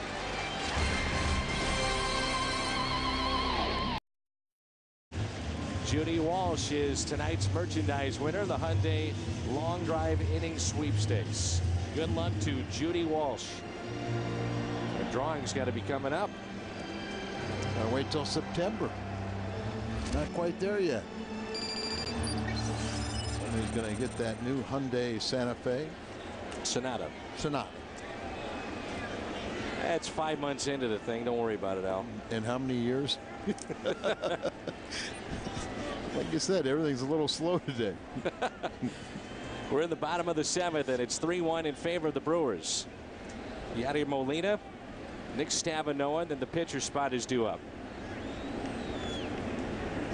Let's hope a little momentum carries over from the fact that the Brewers had first and third, 1 out, and no run score with Braun and Fielder coming up. That's right. So Clone did a nice job, pitch around that.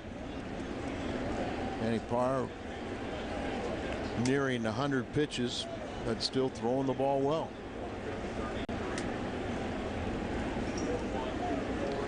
Mulder. And a nice interview with Brent on the pregame show. And Mulder saying, you know, he's going to exhaust all options before he officially says that's it. Up the middle, and the tying run will come to the plate.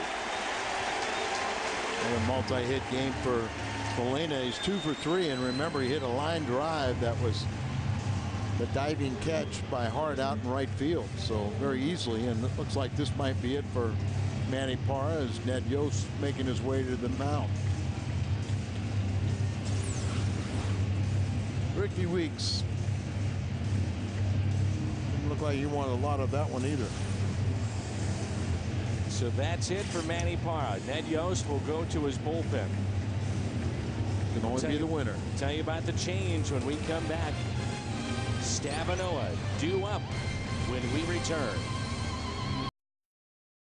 Carlos Villanueva, 37th appearance, 4-6. He's been a starter at points in his career. Our Chevrolet called to the bullpen. Tony La Russa, will he stick with Stavanoa? No, he's going to pull him back. A few moments ago, they were going over a scout report with Hal McRae. And right before we came back, I was asking you, why not Schumacher? Well, Tony's thinking along those same lines. Schumacher's had a great second half. It's right-handed pitching well, and you've got a situation you can put him in left or center. James probably helped out.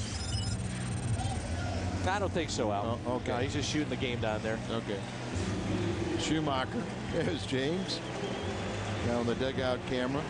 But Schumacher, you know, is 9th in the league with his .309 average. He ranks #1 in the major leagues with a .352 batting average against right-handed pitching. Enough said as to why he is pinch hitting here.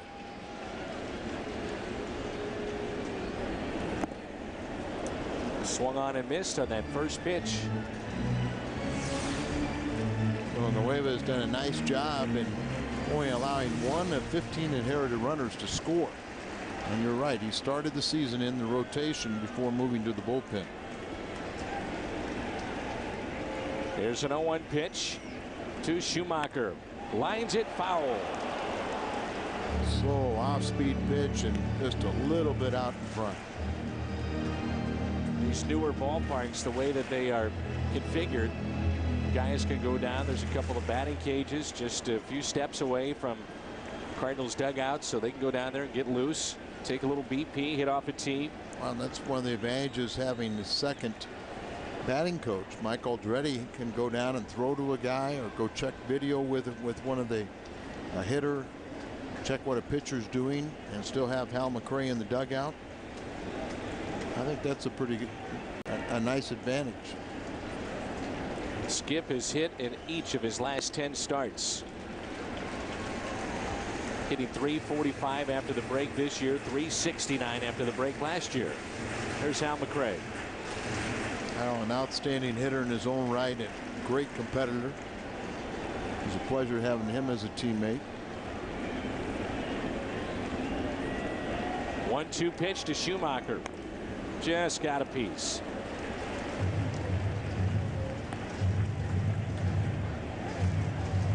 Los Angeles has lost for their 6th straight game.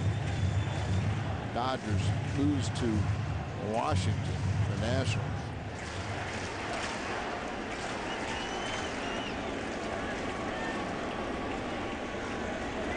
One-two pitch to Schumacher.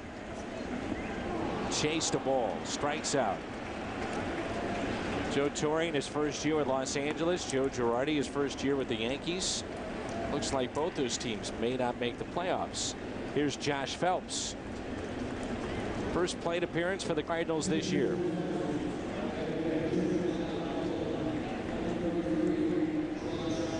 Just recall from AAA where he hit .291, 31 home runs, and 97 RBIs. So he has the ability to tie this game up with one swing of the bat. Mike Maddox out to give him a brief scan report. Larry Walker, where are you? There he is, sitting in the stands next to Pujols. Anything else you want to know? Larry, of course, wore number 33. Phelps almost looks a little bit like Pop Warner, doesn't he? Does a little bit. Pop Warner will be managing in the Arizona Fall League. Yeah, it's one AA manager at Springfield. Well thought of in the Cardinal organization, and he'll be managing out there in that Arizona Fall League. Short lead at first for Molina. First pitch to Phelps.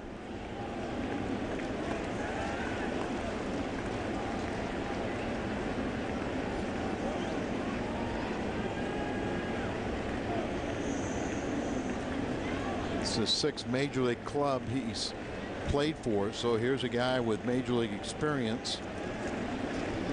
Great numbers obviously this year at AAA.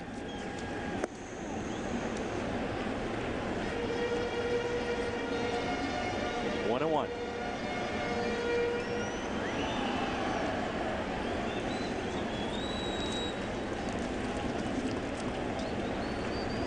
Phelps last year at Pittsburgh hit .351 in the big leagues.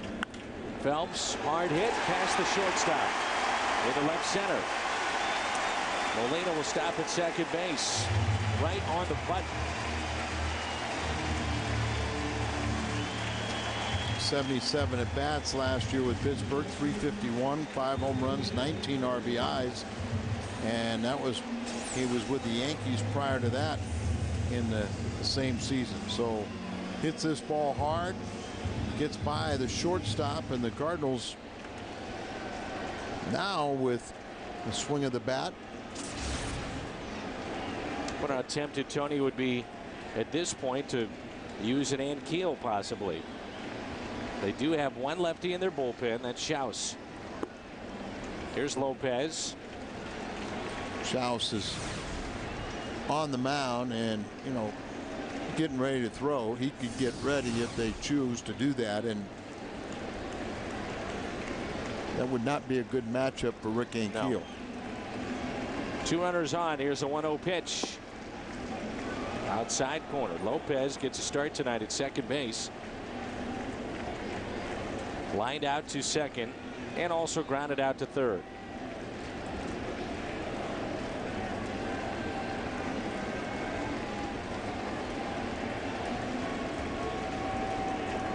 The 1-1 pitch.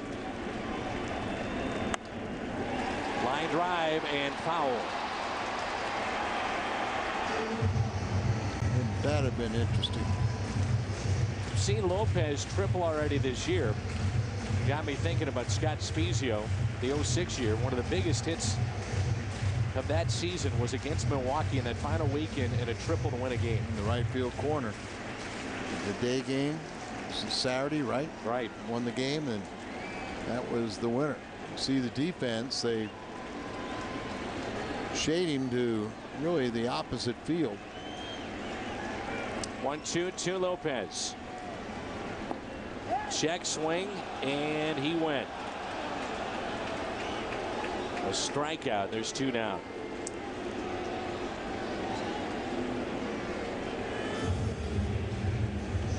This copyrighted telecast is presented by the authority of the St. Louis Cardinals and may not be reproduced or retransmitted in any form.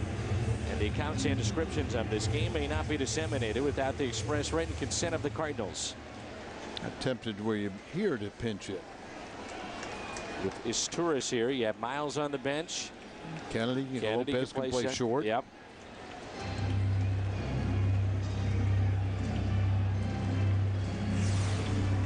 Switch hitter, batting .228 from the left side with no home runs, just 7 RBIs.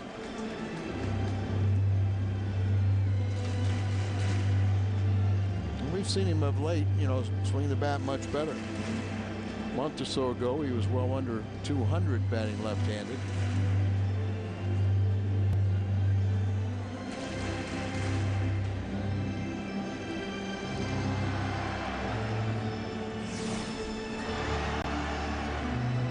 For 6 with a strikeout is Cesar Isturis.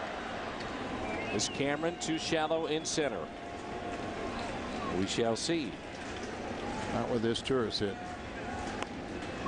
Shows bunt. Perfect. Bases loaded. Thought about that. As the infield was definitely playing back. Particularly Counsell with Isturis up there. So the center fielder was really not playing too shallow. The third baseman was playing too deep.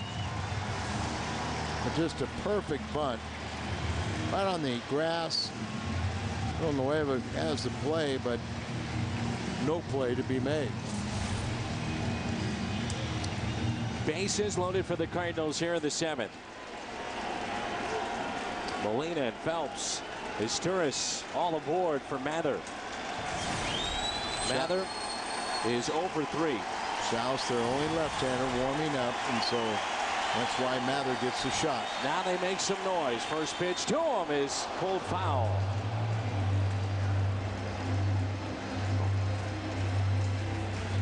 Right over the head of Yadier Molina.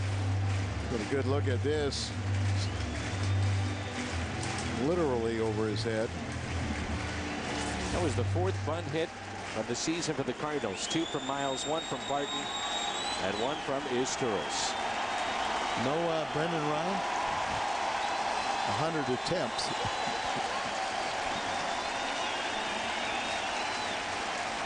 Here's the 0-1 pitch to Joe Mather. Albert Pujols is on deck. Some of the fans on their feet. They have been dying to use their vocal cords and to stand and cheer, haven't they? For 2 days. Some of them never left the stadium. Over 40,000 again here tonight. Here's a 1-1 pitch to Mather. 2-1. He's got to have a splitter or something that Mather showed good discipline to lay off it. That was a pitch that Lopez went after. Stavanoa struck out on.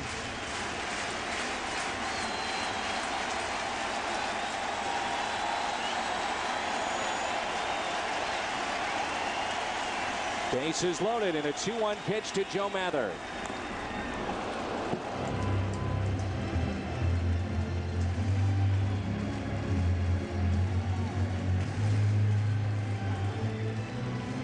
Joe Mather, chance to at least tie it up with a base hit, if not more. Molina at third base. Phelps, first AB, single. He's at second. His Turris, a bunt hit. He's over at first. Josh Phelps out at second base can get a tremendously no middle infielders chasing him back. Plus, with 2 outs and 2 strikes, if Mather starts to swing, he can take off. The 2-2. There's a miss something. On deck, Albert Pujols. 3-2 on Mather. The game on the line, potentially, maybe the season. Now everyone is on their feet, except for Albert.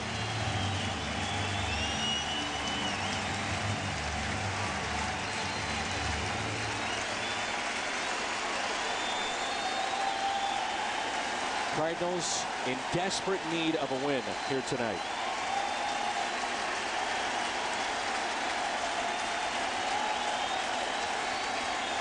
Runners go. The 3-2 pitch. Popped up. Foul territory. And that does it. We played 7, 3-1 Milwaukee.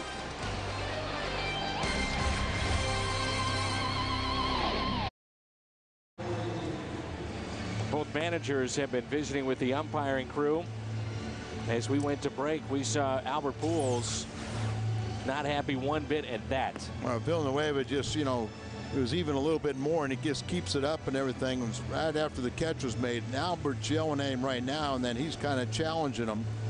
You can see fielder tries to get over there and calm him up. This is what it did. You see Albert sitting right there. Kendall goes over to catch it, and then the gesture towards the Cardinal dugout where Albert took exception to it.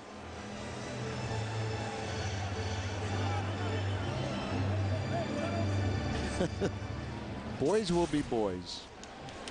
And Pujols is due up first for the Cardinals in the bottom of the 8th. Brian Franklin is in to pitch for the Cardinals. And we not sure, but you know, it wouldn't surprise me since they talked to both umpires that there might have issued warnings. Corey Hart, Mike Cameron, and Craig Counsell for Milwaukee. 3-1. Cardinals on the night. They've stranded 7. Warnings, huh? Well, not sure, but Braun has been hit tonight. Could be real interesting to see what happens with Pujols due up first. 1 ball, 1 strike. The numbers on the right-hander, Ryan Franklin. He was a part of those tough losses against Milwaukee last time they came through town. 2-1. Corey Hart has doubled and scored tonight. He's 1 for 3.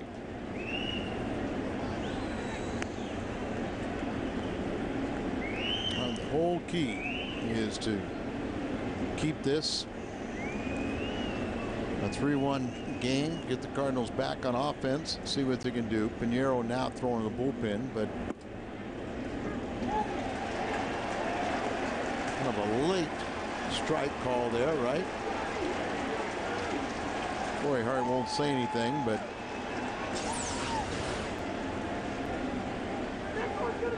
that's ball 4. But we've been taught all night that they've called that pitch down and away. Mets win tonight 6-3, and a strikeout of Hart. They score 4 in the 8th. 2 off of Cianez and 2 off of Lidge.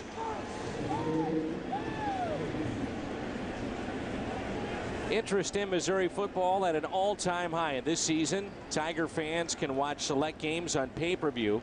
Mizzou and FSN are partnering to show games against Southeast Missouri State and Nevada on pay-per-view. Now, people who can't make it to Faroe can still take in the Tigers.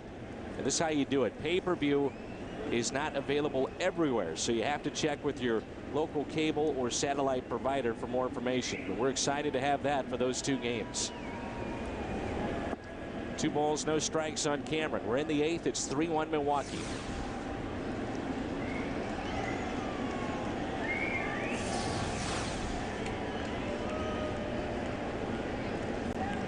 Bottom of the 7th, the loudest this crowd has been. Could get louder. 2-0 pitch. 3-0. Can't walk anybody.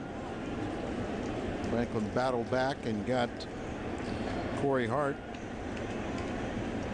Last pitched on Saturday, 2/3 of an inning, 1 hit, 1 run. It was earned. Well, I was saying there's a lot of guys need some work. And a walk.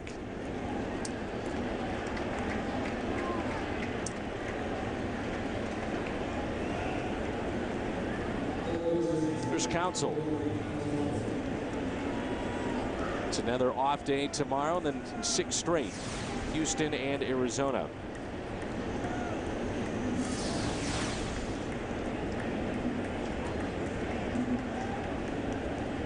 Pinheiro getting loose. We understand that Joel very well could make a start next week. Yeah, that's what I'm saying. I think he's just throwing on the side. He's trying to get a little work in. Obviously, he could come into this game, but that's not what we would think.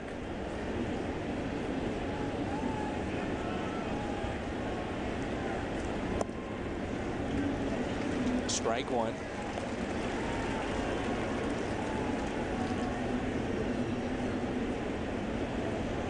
Cardinals will have Pujols, Ludwig, Gloss coming up. They've turned a double play tonight. Cameron has stolen a base that was back in the 6th inning. Leaning but not going. Pulled foul. Counsell 0 for 5 when facing Ryan Franklin.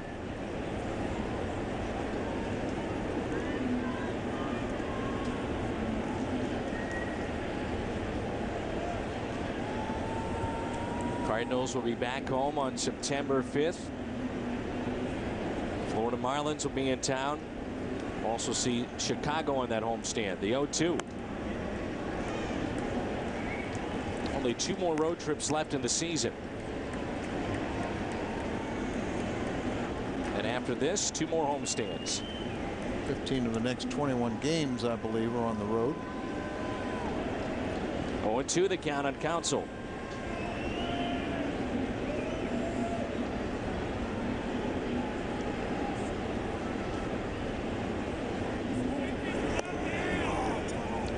Phillies, Milwaukee.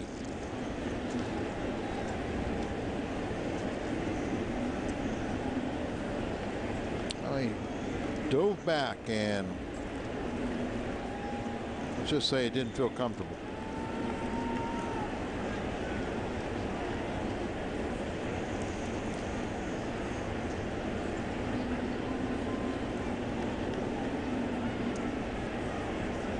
Six of the last 12 games, Milwaukee and the Cubs will play each other.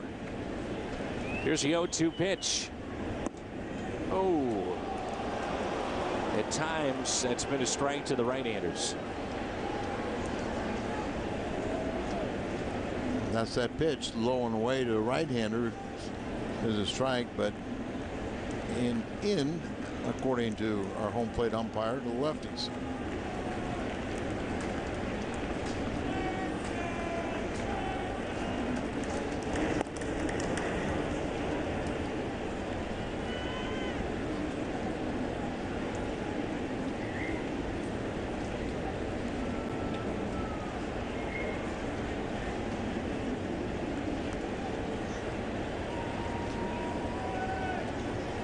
Short lead at first and a 1-2 pitch. Cameron and Franklin have to have been teammates in Seattle, right? Yep.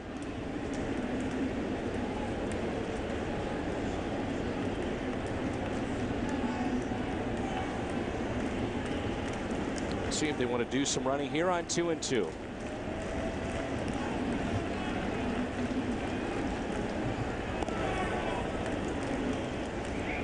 Ryan Franklin. He's got that quick move because of his quick feet. Yeah, very quick.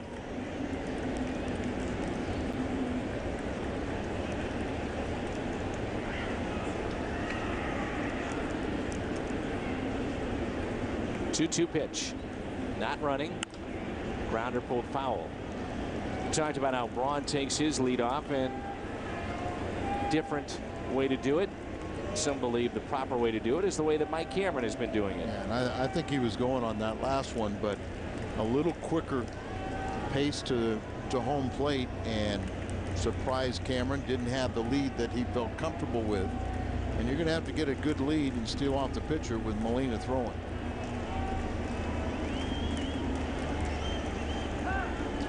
Time is called. The Cardinals 39-20 in games in which Ryan Franklin has appeared this year.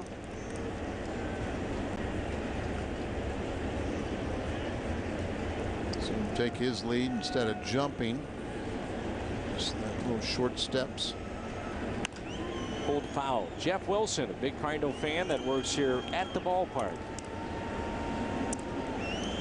says he takes us in usually from about the 5th inning on. He works here early and then heads on home. But Jeff Wilson joined baseball tonight. 2-2 the count.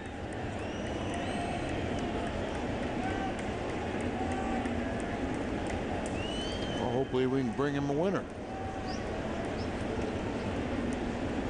Molina out to discuss things with Franklin as this council's fouled off numerous pitches.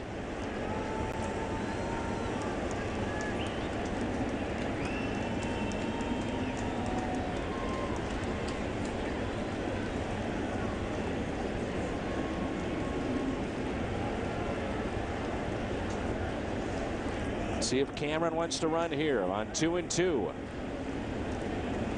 He's leaning. Now he's running.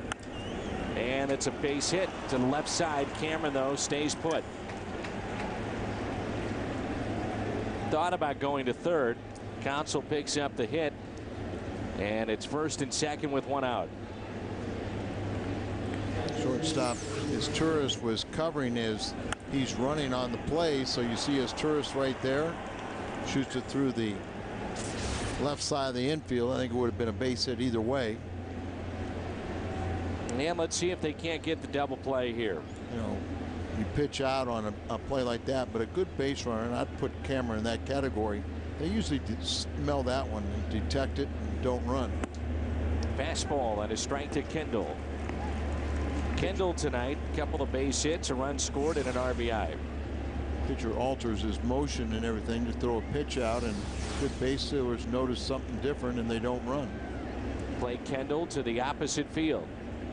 Here's the 0-1 pitch from Ryan Franklin. This 3-1 ball game. Backing up and making the catch, Ludwig.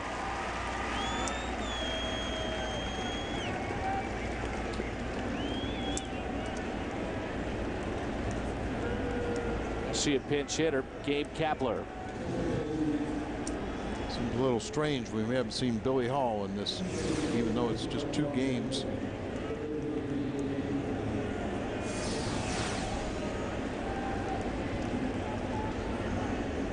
Take a look at some of the chippiness in this ball game. Up and into Albert Pujols in his second plate appearance. Then Braun was hit. Mather, the pop up, and then the words with Villanueva and Pujols.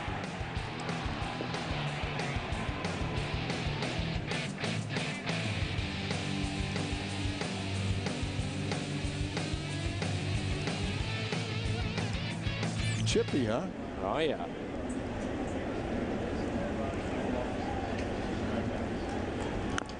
Kapler reaches for it and taps it foul. .302 average for Kapler. He's 2 for 10 with a home run and a strikeout against Franklin.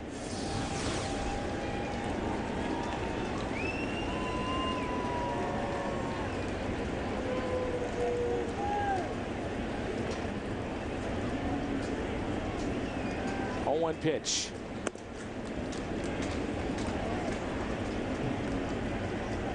Kapler is back in the major leagues.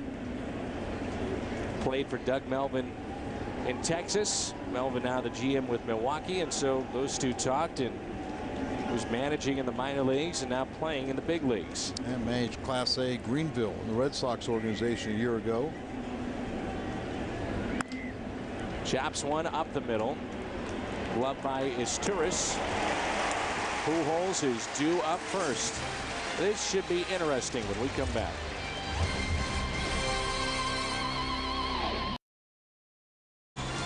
From the banks of the Mississippi, Cardinals baseball on FSN Midwest is brought to you by Smooth Bush Beer and Easy Drinking Bush Light. And by Chevrolet. See for yourself. Shop and compare at STLchevy.com.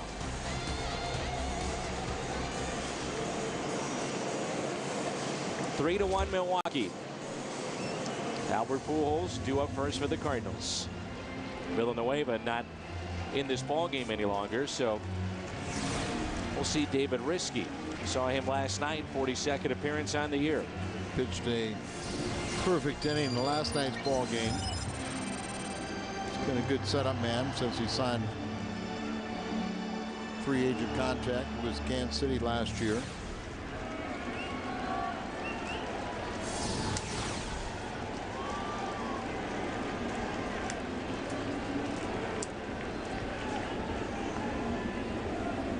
Here's the first pitch to Albert Pujols.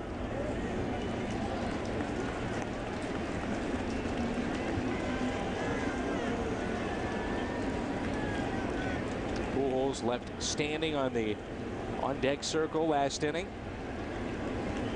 1-0 pitch. Hammers one to right center. Cameron looks up over his head and off the wall. He'll fire into second base. Leadoff double. Tying run comes to the plate.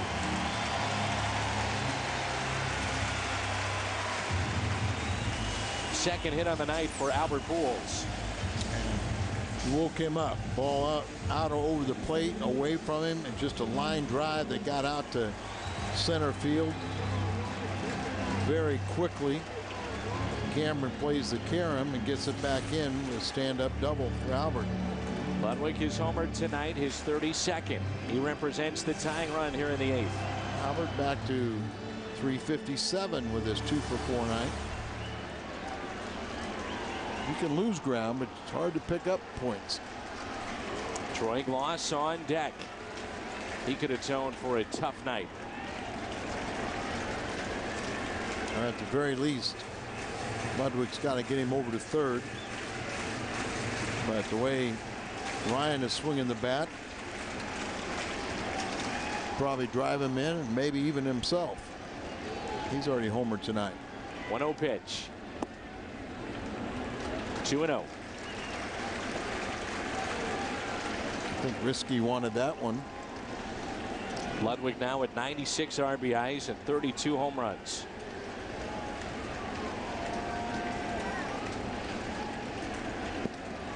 A 2-0 pitch to Ryan Ludwig. 3-0. Would he groove one, and would they turn him loose? Risky spent a little more than a month on the disabled list with a hyperextended elbow.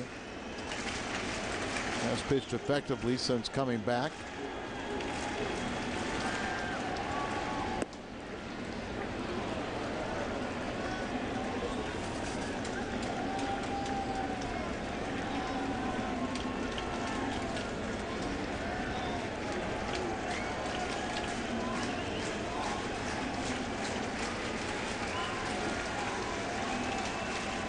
The 3-1 pitch. Ludwig hits it out of play.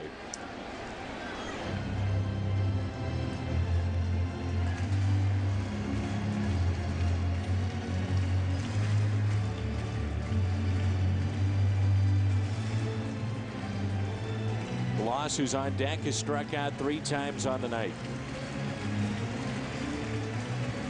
Also committed an error.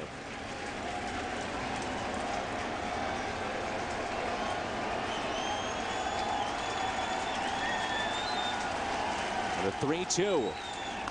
Ludwig hits it down the left field line. That's trouble. To the wall it goes. Pujols will score to make it 3-2. Ludwig drives in his 97th on the year. It's 3-2, and the tying run is in scoring position. The go-ahead run comes to the plate. 3-for-4 night for Ludwig. His second RBI. One of his 3 hits was a home run. His 32nd. And here, get that ball down, battles, and drives in Albert Pujols with his 31st double. Now it's Troy Glaus at the very least has to get him over to third. Ludwig one better. He scores Albert and puts himself in scoring position. A lot of these games have come down to late inning heroics. Well, that happened tonight. Glaus pops it up, out of play. Schaus back up now. They're lone lefty in the bullpen. Molina follows Troy Glaus. Then you got Stavanoa.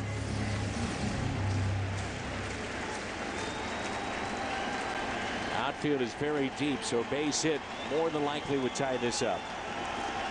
The 0-1. 0-2 on Troy Glaus. Well out in front of that pitch. Hold the string on him. Chris Perez warming up at the Cardinals.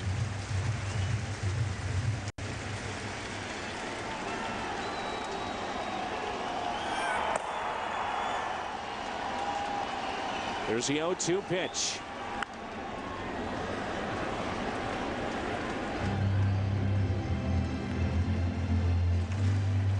Going to have to be a little more aggressive, aren't you? Last time that Glaus was up, he had words with the home plate umpire, had to be separated, with third base coach Jose Oquendo stepping in. Well, one thing, if you swing at every pitch, you can't ring you up, okay? There's the 0-2. Glaus up the middle, base hit. Ludwig being waved in. Cameron's throw to the plate, nowhere near the plate. This game is tied at 3-3.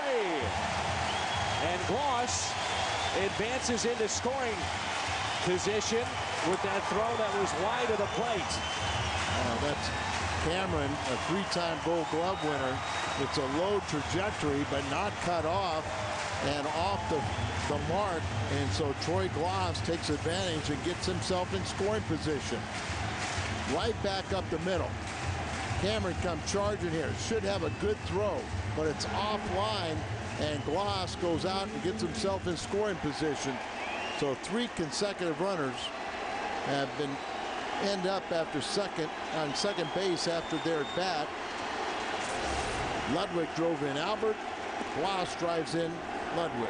Molina looks at his strike.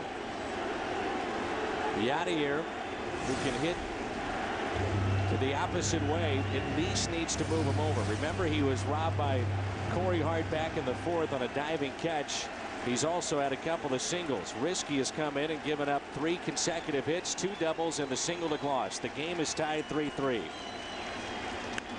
And that's what he does. Good job. Good job. The potential winning run over third base. We'd love to see him drive him in like the others, but at the very least, he got the man over in scoring position. Third base with now only 1 out. Schumacher up, so Schaus will come in.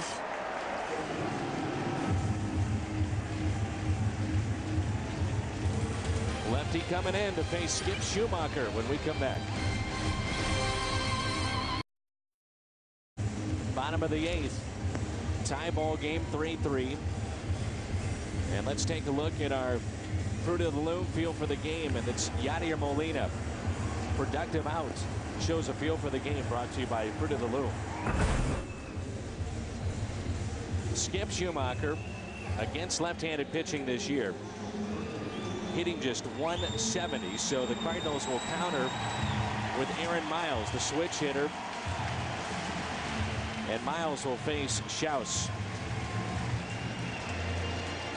Cardinals, you're wondering about defensively then, if they take the lead, what they could do, or even what happens after this inning. You still have Ricky Ankiel on your bench. Still Ricky Ankiel could go out there, or you could.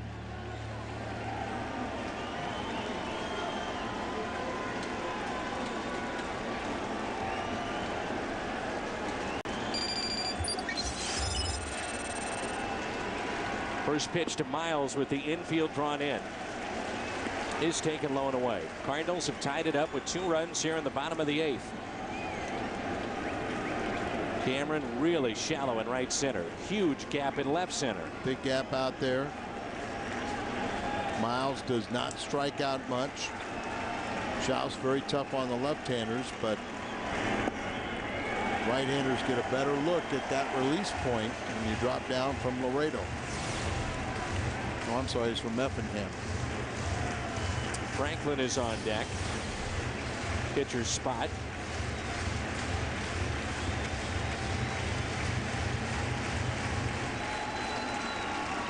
A 2-0 pitch to Miles.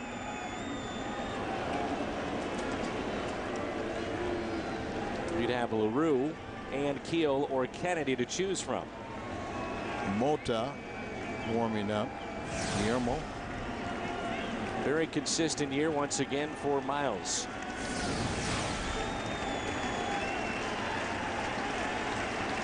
The 2-1 pitch. Miles hits it to short. Play at the plate. They fire home. Claus is safe. He's safe. The tag wasn't there. And the Cardinals have the lead 4-3.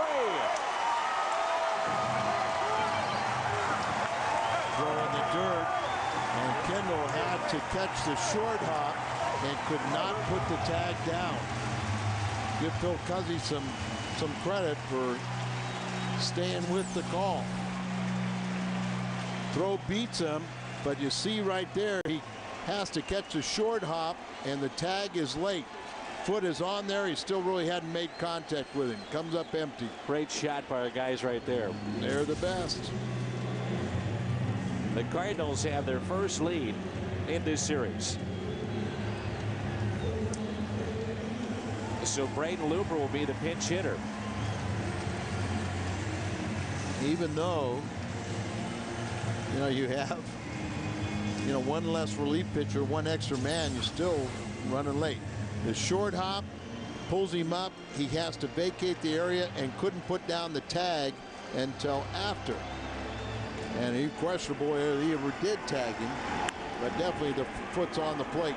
See the reaction of the bench, and it's a good one.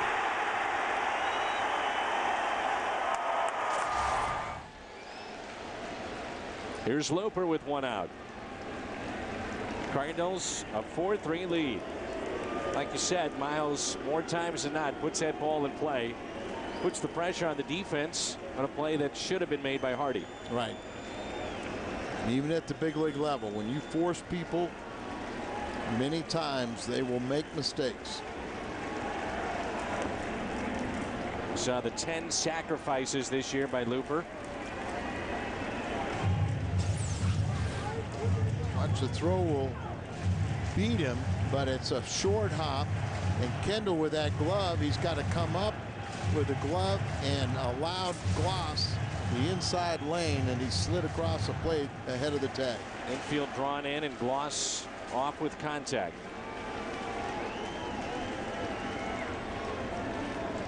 Here's an 0-1 pitch to Looper. Taken low and away. The Milwaukee Brewers will have Weeks, Hardy, and Braun coming up. They're still not out of the woods. We saw in the last 4-game series the sweep the Brewers had over the Cardinals. 3 of those 4 games were dramatic 9th-inning home runs. And then just one flat-out great pitching performance by CC Sabathia in a shutout.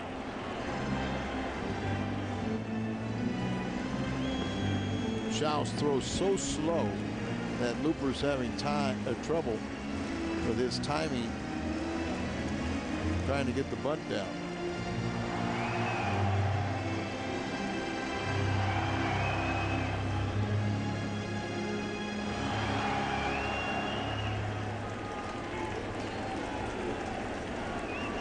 One and 2. Swing away. Shows bunt, gets it down. Schaus only play to go to first. In this inning, we've seen the back-to-back doubles and the single, but then the productive out by Molina. Miles puts the ball in play, Gloss off with contact, and Looper gets the bunt down with 2 strikes. Little things that help you win a game. big insurance run out there. You sacrifice an out to put Miles in scoring position. Be nice if Felipe could drive him in. Lopez is lined out to second, grounded out to third, and struck out. Only 3 RBIs since he's come to St. Louis. Took a peek at that right side of the infield. Ricky Weeks near the outfield grass, the second baseman.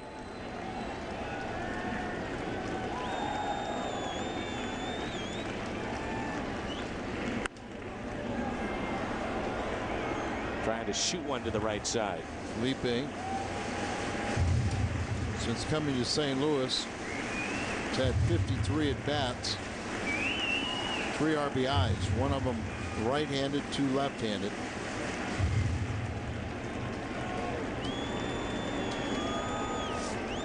With a lefty side armor, they're really playing him the opposite field.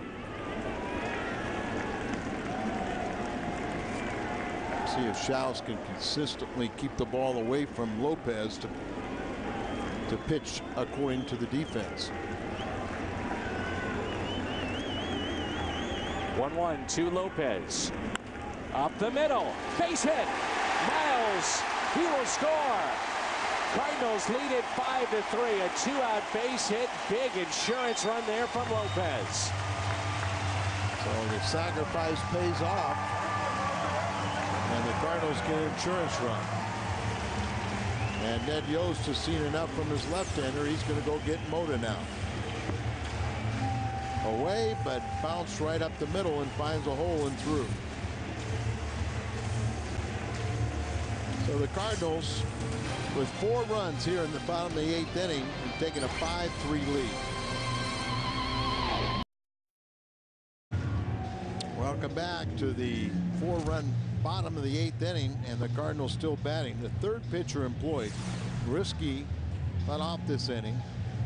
He got a 3rd of an inning, and then 3 runs scored off him. Schaus came in. Cardinals took the lead when he was there, and now Mota, who's pitched very well of late. He's posted a 0.77 ERA over his last 12 appearances. He entered the game on Sunday versus Pittsburgh with the bases loaded in the 12th and retired 3 straight batters, picking up the win. Now he's just trying to finish off this 8th inning. Cardinals lead by 2. 4 runs for the Cardinals here in their half of the 8th. 5-3. Here is Isturis. Villanueva may have woken up the Cardinals. Sometimes that happens. Shouting at St. Louis after Mather had popped up with the bases loaded. Cardinals down by 2, and now Lopez is picked off. And he's safe. Everything going the Cardinals' way here in this 8th inning. Picked off, but stayed in a rundown long enough. Fielder threw the ball, and it goes off. It looks like it hits Lopez's shoulder and then deflects away, and he's safe there. Boy, that's not how you do it. No. I mean, you saw how he did that. Just babied it. Babied it and everything like that. And when you do that, you just, you don't have the same, throw. Reminiscent of Pujols' play last night.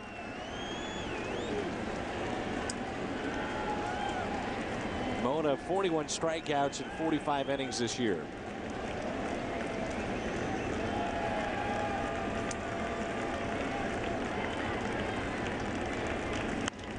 Isturis, high pop up, shortstop J.J. Hardy. Big run in this game. Troy Gloss scoring. Just beat the tag. Cardinals would add another. It's 5-3 as we head to the 9th. Look at the Cardinals game summary brought to you by Jack in the Box, Albert Pujols. A couple of base hits tonight with a single and an RBI double. Big double there by Ludwig. And really, this game can be summed up in the Cardinals' half of the 8th. This is when they got things going, minus the Ludwig home run. 4 runs for the Cardinals, a 5-3 lead, and this is Chris Perez, the rookie closer for St. Louis. the rookie closer for St. Louis. The ninth inning guy that only pitches when it's close in the ninth inning. Picked up save number 5 against Atlanta on Sunday. Retired 4 straight. An inning and a third. 5 saves and 7 opportunities. 31st appearance of the year. Weeks, Hardy, Braun. If anybody can reach, then Fielder. A strike. Weeks didn't like it. 1-2. Thought that pitch was up.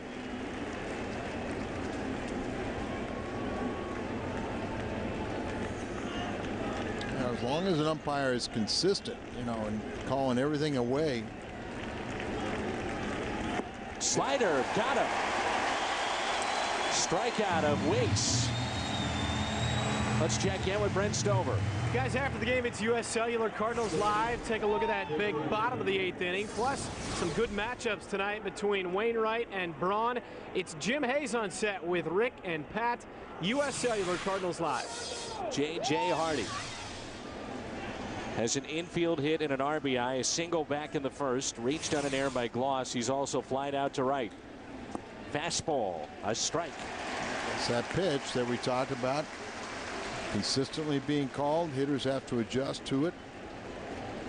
And give Perez a little credit to recognize that they're calling that pitch away and hitting that spot.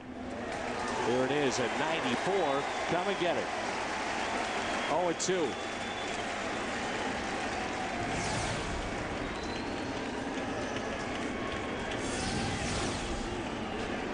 With 2 strikes, he threw the slider to Weeks on 0-2. Fastball and a base hit. Tying run will come to the plate on an 0-2 pitch.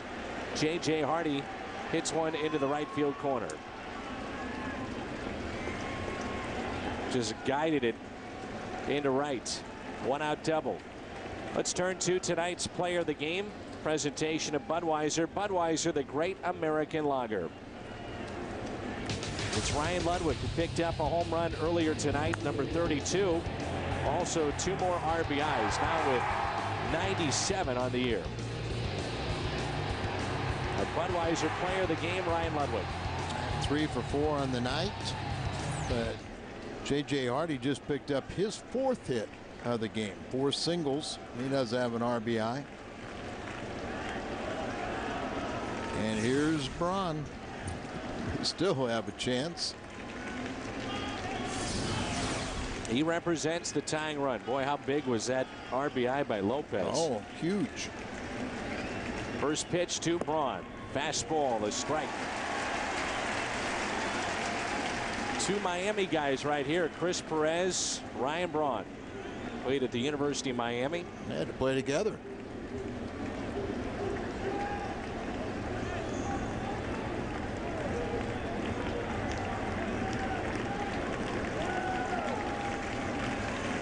One pitch.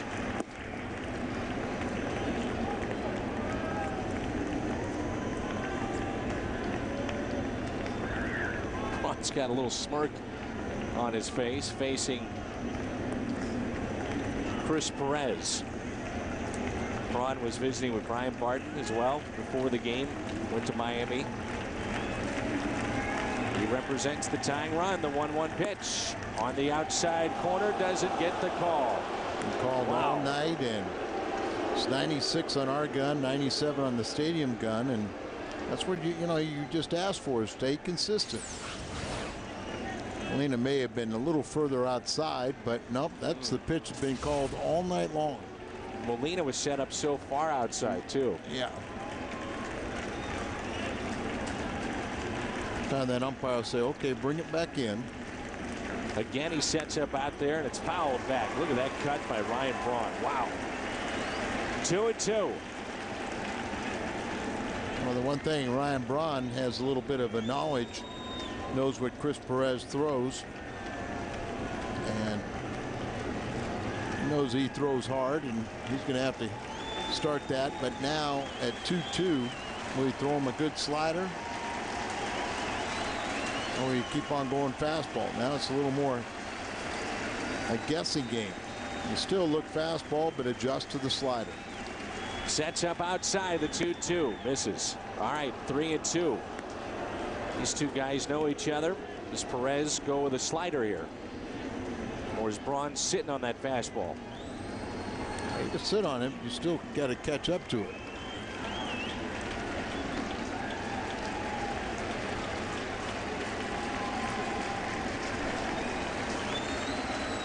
Got a better chance of throwing a strike with the fastball. Here it is on 3-2. Got him. Slider. Braun swinging from his heels. Second strikeout for Chris Perez. It's not a good slider at all. It's not a good slider, but it ends up being very effective. And Molina was saying something to Braun as he walked away.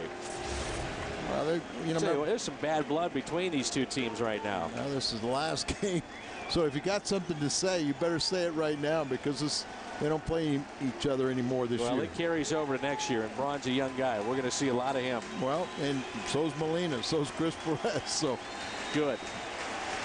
This adds some spice. Here's Fielder. Strike one.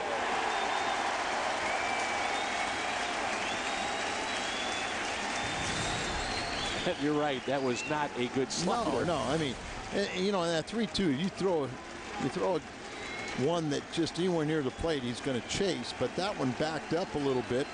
It was bad enough that it was effective. Strike two on Prince Fielder. But it just tells you too that he throws hard enough that you have to gear up for the fastball. And if he throws anything, it's hard to stop your swing or alter it. Perez trying to strike out the side to end this game. 0-2. Remember, he gave up the base hit to Hardy on an 0-2 pitch. Crowd on their feet. 0-2 to Fielder. Here he comes. With the slider on that pitch. Yeah, but you saw Molina way outside. Going to make sure he left it out there.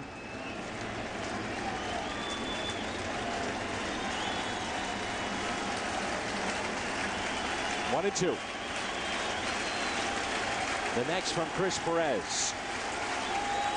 Struck him out. Cardinals won it 5-3. What a save for Perez. They come pouring out of the Cardinal dugout. 5-3 the final tonight.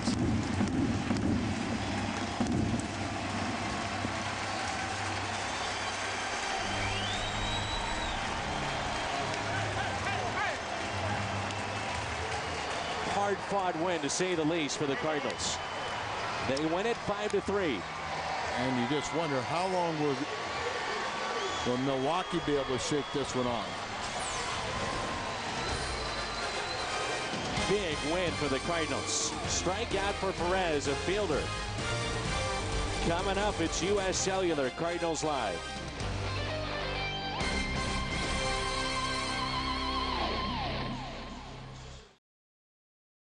The game is over. Rick Horton and I are standing by with U.S. Cellular Cardinals Live. That's more like it. Cardinals have a great eighth inning comeback to take a game they have to win. The Brewers do not let the sleeping dog lie.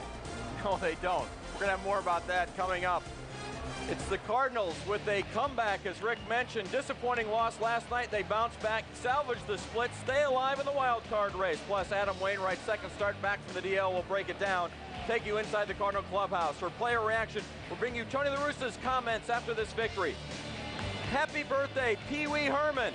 We have absolutely no joke here, but we invite you to stick around for U.S. Cellular Cardinals Live from Busch Stadium next on FSN.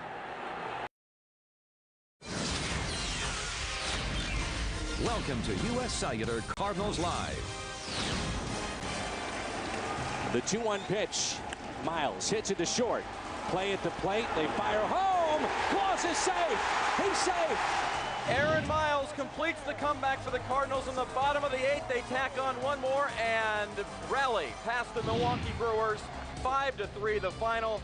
And it's the Cardinal fans disappointed last night but ecstatic tonight as they leave Busch Stadium with the fact that their team was able to come back against the Brewers and cut one game off the Brewers' lead in the wild card race. Hello, everybody, and welcome back inside Busch Stadium. Along with the former Cardinal hurler Ricky Horton, I'm Pat Parrish. It's a post-game edition of U.S. Cellular Cardinals Live. Much more on the comeback and the dramatics that certainly took place tonight on the field behind us. Jim Hayes will join us for more breakdown as well. We'll take you inside the Cardinal clubhouse with Brent Stover and Tony La Russa's comments coming up.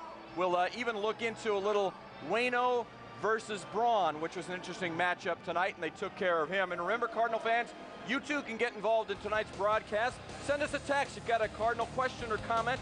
It's U.S. Cellular text time, 37289, the number.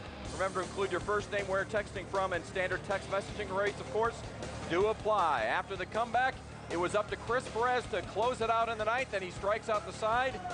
He's our Mid-America Chevrolet player of the game, and he's standing by right now. Just a short time ago, Brent was able to talk to Chris Perez.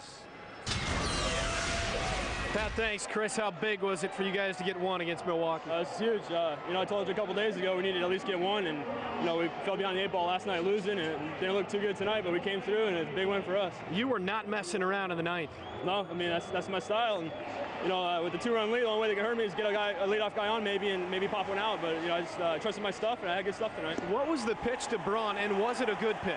I think I got away with one. It was a little hanging slider, I think. I took a little off, and it wasn't as fast as my other ones I showed him, and he swung through it. I got lucky on that one. How big of a rally? Is this something we'll look back at maybe in a couple of weeks and say, what about that bottom of the 8th rally for the Cardinals? I think for sure. I mean, something like that can definitely give us a jolt, and hopefully we carry it on our road trip coming up, and we put ourselves in a place where we can contend, and we got 20-something games left, and hopefully we can start winning soon. Chris, good job. Safe trip now to Houston. Thank you. Pat, we'll send it back to you. Well, that would be 28 games left, and you find yourself now, 3.5 behind the Brewers. We'll talk more about that coming up. But what an effort by Chris Perez. Yeah, he had a little hiccup, a little double there. Didn't phase him one bit. Well, and he admits he made a bad pitch to Ryan Braun that ended up with good results. Ryan Braun swung through a hanging hanging slider, but he threw a number of high-quality pitches, very good velocity, very good location. Give him a lot of credit, as well as the entire Cardinal team, for mounting this comeback. Put an exclamation point or a cherry on the top of this victory as the Cardinals come back. How about a view from the booth? Dan McLaughlin, Al Hrabosky, they're going to put a wrap on a thrilling victory tonight for the Redbirds. Well, you're right, Pat. It was thrilling, and the Cardinals pick up just their 5th win this season when trailing after 7 innings. And Chris Perez is starting to fit in quite nicely at the back end of games. Well, he's 6 for 6 in saves since he's come up from the minor leagues and really held this role. He come out here, there's a good slider there to Ricky Weeks. This is the backup slider, not a good one, but a good result as he gets a strikeout. And this was a real good pitch. Remember, he threw a couple fastballs that were down, then he misses with a slider that was way away, right where Molina wanted, but then Molina wanted him to elevate the last fastball, get him to chase a pitch out of the strike zone, and that's pitching. Well, back to where you started now, 3.5 games behind Milwaukee with 28 to play. Tony La Russa has talked about it all season long, having a shot in that final month of the regular season. Doesn't get any easier, though, with Houston and Arizona. This is a big road trip coming up. Yeah, and sometimes you'd rather face a good ball club or a club like Houston. They're playing behind the Cardinals, but yet with all the rivalry and all some of the bad feelings you had there, it keeps you energized, it keeps you in it. Arizona's playing very good. They're playing for their division. So I think it's going to be a lot of fun. And as a player, the only thing you can ask and hope for is, will you be playing meaningful games in September? The Cardinals will be. All right, huge win, obviously, for the Cardinals tonight. Let's send it back over to Ricky and Pat. Guys, we appreciate it. We will see you over the weekend. Scoreless game as we pick up the highlights into the third, but 2 on, 1 out for J.J. Hardy. Hits a slow roller to Cesar Astros, who bare hands and throws to first. The ump says he's safe. Jason Kendall scores, so it's 1-0 Milwaukee. Now 2-0 in the 4th inning.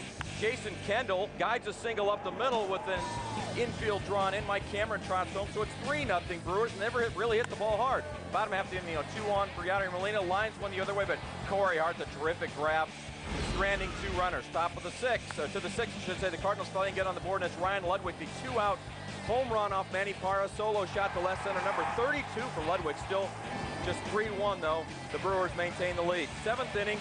Joe Mather up with the bases loaded, a 3-2 pitch, and he pops it up in foul territory, inning over. And, well, some jawing ensues. Albert Pujols not happy with Carlos Villanueva. really gesturing towards the Cardinal dugout. So Pujols, well, he lets him know he doesn't like it. The incident seems to fire up Pujols from the Cardinals because when Albert leads off in the bottom of the 8th, he drills this double to the gap off the wall in right center off David Riskey. And the tying run comes to the plate in the form of Ryan Ludwig, who rips a double of his own down the left field line. Pujols scores easily, cuts the lead to 3-2. Next guy up, Troy Glaus. Already 3 strikeouts on the night for him. Very frustrating. You could see it a couple of times at the plate, but he makes amends. Lines a single to center. Ludwig races home. And the game is now tied up at 3. Glaus ends up at second on the throw home. 2 batters later, Aaron Miles pinch hitting with Glaus now at third, and he hits a grounder to short. The throw home, well, Glaus slides around it, and it's 4-3. And then after a Braden Looper sack bunt, Felipe Lopez adds some insurance with the RBI singles. Miles comes home. 5-3 at that point. Rookie closer Chris Perez, as we talked about, strikes out the side in the 9th for his 6th save, and the Cardinals rally for the 5-3 victory. And it may not have been a must-win, but it was certainly a much-needed win. Albert Pujols 2 for 4. He's now at 357. Chipper Jones tonight, by the way, 1 for 4. He's at 356. Albert is all alone in the batting title race. Still, obviously, a month ago in the season. We'll update you on that. But first time that Albert's been in first place in that race since early in the season. And you look at the offers on the left side there, Rick. 0 for 4, 0 for 5, 0 for 9 total Braun and Fielder. And that's what you have to do in order to beat this Brewers lineup. Yeah, you throw in Hart 1 for 13 against those. They're very dangerous hitters. All of them. The Cardinals pitchers today handled them well. Parra was very good today. I was glad to see him go out of this game, frankly. Yeah, exactly right. Let's show you the wild card standings. And with the victory, it's the Cardinals moving to 3.5 games behind the Brewers, and we'll show the highlights later, but the Mets actually rallied to beat the Phillies, so Philadelphia now drops a half game behind the Mets and a half game behind the Cardinals and becomes the wild card contender out of that NL East. That thing's going to go down the wire as well. How about a U.S. Cellular text time text message, and it's Mitch in Cedar Falls, Iowa. Hey, Villanueva, thanks for the eye-opener.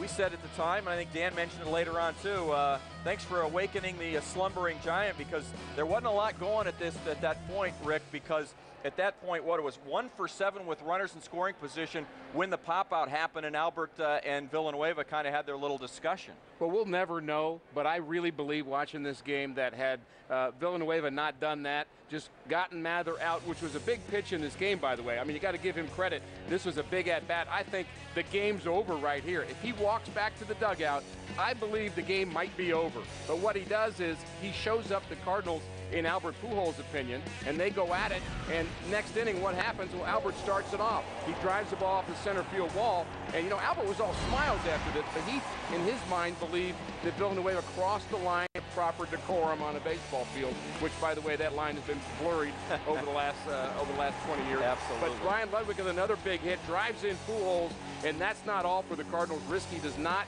have a good outing out of the bullpen for Milwaukee. Again, very glad to see Parra out of the game. And as you mentioned, Glaus making amends with a base hit. He did have a rough night, but he had a resilient night, as the Cardinals have been resilient all year. And, you know, all kinds of good things, including this very key at-bat by Molina. Is it a simple ground out to second? Oh, no big deal. But what he does is he gets the runner to third base. Right. That's the way you play the game of baseball. That's small ball. That's smart baseball. Even though it's a ground out, he gets the high five. So then when Miles hits that ball to short, Oquendo and Glaus very aggressive, sending him home. Hardy with the low throw, and they pick up that other big run. Braden Looper's sacrifice gets Miles to second base, and we talked about it. This is the biggest run in that inning. I mean, they're all big runs, but given a little bit of cushion for Chris Perez in the 9th inning with Lopez's base hit up the middle was a big deal. It certainly was, and once again, all it takes is double digits in hits for the Cardinals. They get 12 tonight. They're now 64 and 13 when they hit that double-digit mark, and that seems to be what this offense needs for whatever reason. They tend to need a lot more hits than the average ball club to get runs. Well, tonight, it was enough runs in the 8th inning. Well, and you think you get that many hits with Adam Wainwright as your starting pitcher, and you're going to win a game. And Adam was pretty good tonight. I mean, he was not dominant good, but he was pretty good. Parra was very good. I thought he had a great changeup, and he had a lot of strikeouts. And, you know, the Cardinals were just, you know, I don't want to use that word flat because we had all kinds of commotion over that word last night. But when a pitcher's throwing well, an offense looks flat. I mean, you're just making outs. I mean, what are you going to do? You're just going to keep taking right turns, and that's what Parra was doing. Right. But the Cardinals did not give up, and they knew they had a chance when they got in the Milwaukee bullpen. and they got it done. Well, they're kind of hapless, I guess is a good word, for about a game and 3/4, but then they got it going. When we come back, we'll bring you Tony La Russa's comments. Jim Hayes will join us as well. After we'll he gets Tony his water. Yeah. U.S. Cellular Cardinals Live is brought to you by Casual, Comfortable, Fruit of the Loom, and by Country Financial. Real people, real answers, real quick. U.S. Cellular text time once again. Eric from Quincy. So is it time to say Perez is officially the closer? I think we ought to just call him King of the Hill. He'll attack King of the Hill, and we'll worry about what Tony thinks later on. Well, he's certainly King of the Hill. We'll talk about the closer thing in a minute, but he was pretty good tonight. No, he was better than pretty good. He had a nice slider, except for that one, which still ended up with good results. But his fastball was down in the zone, 94, 95, and he finishes off Fielder with one up in the zone. 3 strikeouts in that last inning for Perez. You know, I would say it's about time to call him our closer. Well, let's go ahead and call him the closer, and whatever the manager wants to do, that's what the manager does. I think even Chris Perez admits now he's the closer. We talked to him the other day, and he said, you know, I come in situations at the close. I'm the closer. He gets it. And how nice to see a guy come out of the bullpen that's throwing 97, 98 miles an hour with that kind of velocity and upward movement. When he hangs a slider, as he did, it's a very tough pitch to hit. Chris Perez was outstanding tonight. You can still get results with that. Absolutely. And that's what we've been. That's what we need. You know, that's what Jason Isringhausen was at one point in his career. But the Cardinals really needed to have somebody who could be lights out. And like you that. saw guys sitting fastball, and they couldn't catch up with it. They couldn't catch up to it. Good fastball hitters. 8 games back since his last recall, 9 1/3 innings. He's 6 for 6 in save opportunities, 12 strikeouts, just 4 walks, only 3 hits allowed, including the double tonight. So that's a closer. And the command of the fastball was good. Nothing in the middle of the plate. He had a couple of outside corners. He threw the ball down. He kept the ball down very well for the most part. He made a mistake, 0-2, got a little bit excited, gave up a hit to Hardy, a little bit too good of a pitch. But the fact is the guy's got dominating stuff, and he needs to be pitching in the 9th inning until further notice. We don't need pitch to contact with the closer spot right now. I don't like that anyway, by the way. Chris Perez can just go out there and flat out bring the gas. Let him do that. If the fastball's up once in a while, that's fine too, because it's got movement, and you just can't catch up to it when it's, even if it is high. That's a great point. We're going to continue here on U.S. Cellular Cardinals Live. We're going to talk Waino versus Braun, and we'll hear from Adam Wainwright when we come back on Cardinals Live. U.S. Cellular Cardinals Live is brought to you by U.S. Cellular. Believe in something better. And by Pennzoil. Feel the clean. We're back live at Busch Stadium. It's time for a little food for thought, brought to you by Jack in the Box. And it's Adam Wainwright and the NL ERA leader since July of 2007. And look at that, gentlemen. He's number 3 on that list behind Santana and Lincecum with a 2.86 ERA basically over the last 12 months. And that's what he means to be back in this rotation. If you could throw Chris Carpenter in that, you'd really have something for the Cardinals. Well, it's been impressive, his 2 starts now since coming off the disabled list. No decision tonight, had a couple of earned runs, still qualifies as a quality start. Let's go down inside the Cardinal clubhouse here now and listen to Adam Wainwright. How big is this win for this team? So I think it's a very, very big win. Especially, we looked like we were, getting close to being out right there. Parr was throwing an awesome game, so sometimes you can't do anything about it when a pitcher's going like that. But our hitters didn't give up, and we had some tempers flare there in the 7th or 8th inning, which probably helped us, to be honest with you. It probably woke us up a little bit, and sometimes it takes something like that to really get the juices flowing. Did you see the wrong way to make the move? Well, I was in here and I saw it on TV, but I hate to say it, but that was probably a turning point for us, Adam, He did a nice job getting out of the inning, though. You take basically a string of paper cuts, and it adds up to a 3-run deficit. I mean, how big is the challenge there just to kind of keep it together, not get pissed off? I mean, that's just, I think it's tough. Well, I mean, we faced this team before, and what they do is a really nice job of is keep the at-bats going, fight off tough pitches, get good at-bats all the time, and they get a lot of blue pitch because they're tough hitters, man. They, no matter what you do, making their pitches, they get hits sometimes. So I think if you let yourself get away from it and get really ticked off, then all of a sudden they're going to put a few cricket numbers on you. So I don't really think it's in our brains to go out there and get away from it like that. You got to go inning by inning, pitch by pitch to these guys, or they'll hurt you real quick. Isn't that easier said than done, though, in a situation like that? Well, I mean, it shouldn't be. I mean, you know, we're supposed to take one approach out there, get them out as fast as we can, and however we got to do it. So, I mean, you know, if you're confident in your game, it doesn't matter what the situation is. Does one game change the mindset that much? 5.5 out in the wild card versus 3.5. Is it that big a deal? I don't know. I mean, we got just over a month to play. You don't want to get too many games behind that team right there. They're an incredibly talented team. So any games that we can pick up on them is going to help us. But I think just from a moral, you know, just from a livelihood, I don't even know what the word I'm trying to find here. Just as far as a team goes, just momentum-wise, you got to have games like that where you pull a game off like that at the end off some tough pitchers, and Risky's been tough on us all year. Schaus has been incredibly tough on us. So the guys we put, you know, a couple runs on today are guys that have just really crushed us in the past. So a game like that is huge for us. Just huge. Based on your pitch count, your feel out there, was this a nice, solid, positive step for you in just your second start? I felt a lot better today than I did last time out. I was much sharper today with my pitches, and you know, they made a couple of those hits are unbelievable, but they put some good at-bats on me, and they fought off some tough pitches, and I made a lot of really good pitches today, a lot more pitches tonight than last time. So I think it's a stepping process. You know, it's a stepping stone for me going in the right direction. If I continue to feel more comfortable, the more I go, I'm going to be okay. Oh, that was awesome. You know, facing Ryan Braun right there with a guy on, a chance to tie it, and Prince Fielder right behind him. Those are two of the best in the game, without a doubt. So I think he did a great job. He held his composure. He got ahead in the count. He was pumping strikes in there, and when you're doing that, throwing 97, you can do some cool things. Having been there in a fairly similar position to him, can a game like that be turning point, however you want to put it? I mean, to close down one like that, can that be a turning point for a guy? I think so. I mean, you know, he's had a couple big saves for us lately, but against a team like that, in a situation like that where we all of a sudden came back and took the lead in the 8th inning, he's getting up there with all the juices flowing. I mean, I think that's what he's made for, is to be in the 9th inning right there. So I think he's used to it. I think he can handle it. And I think he's got an incredible arm. So you can go out there and blow 97 past a lot of people, whether you're sharp or not. But his sliders, it's maturing.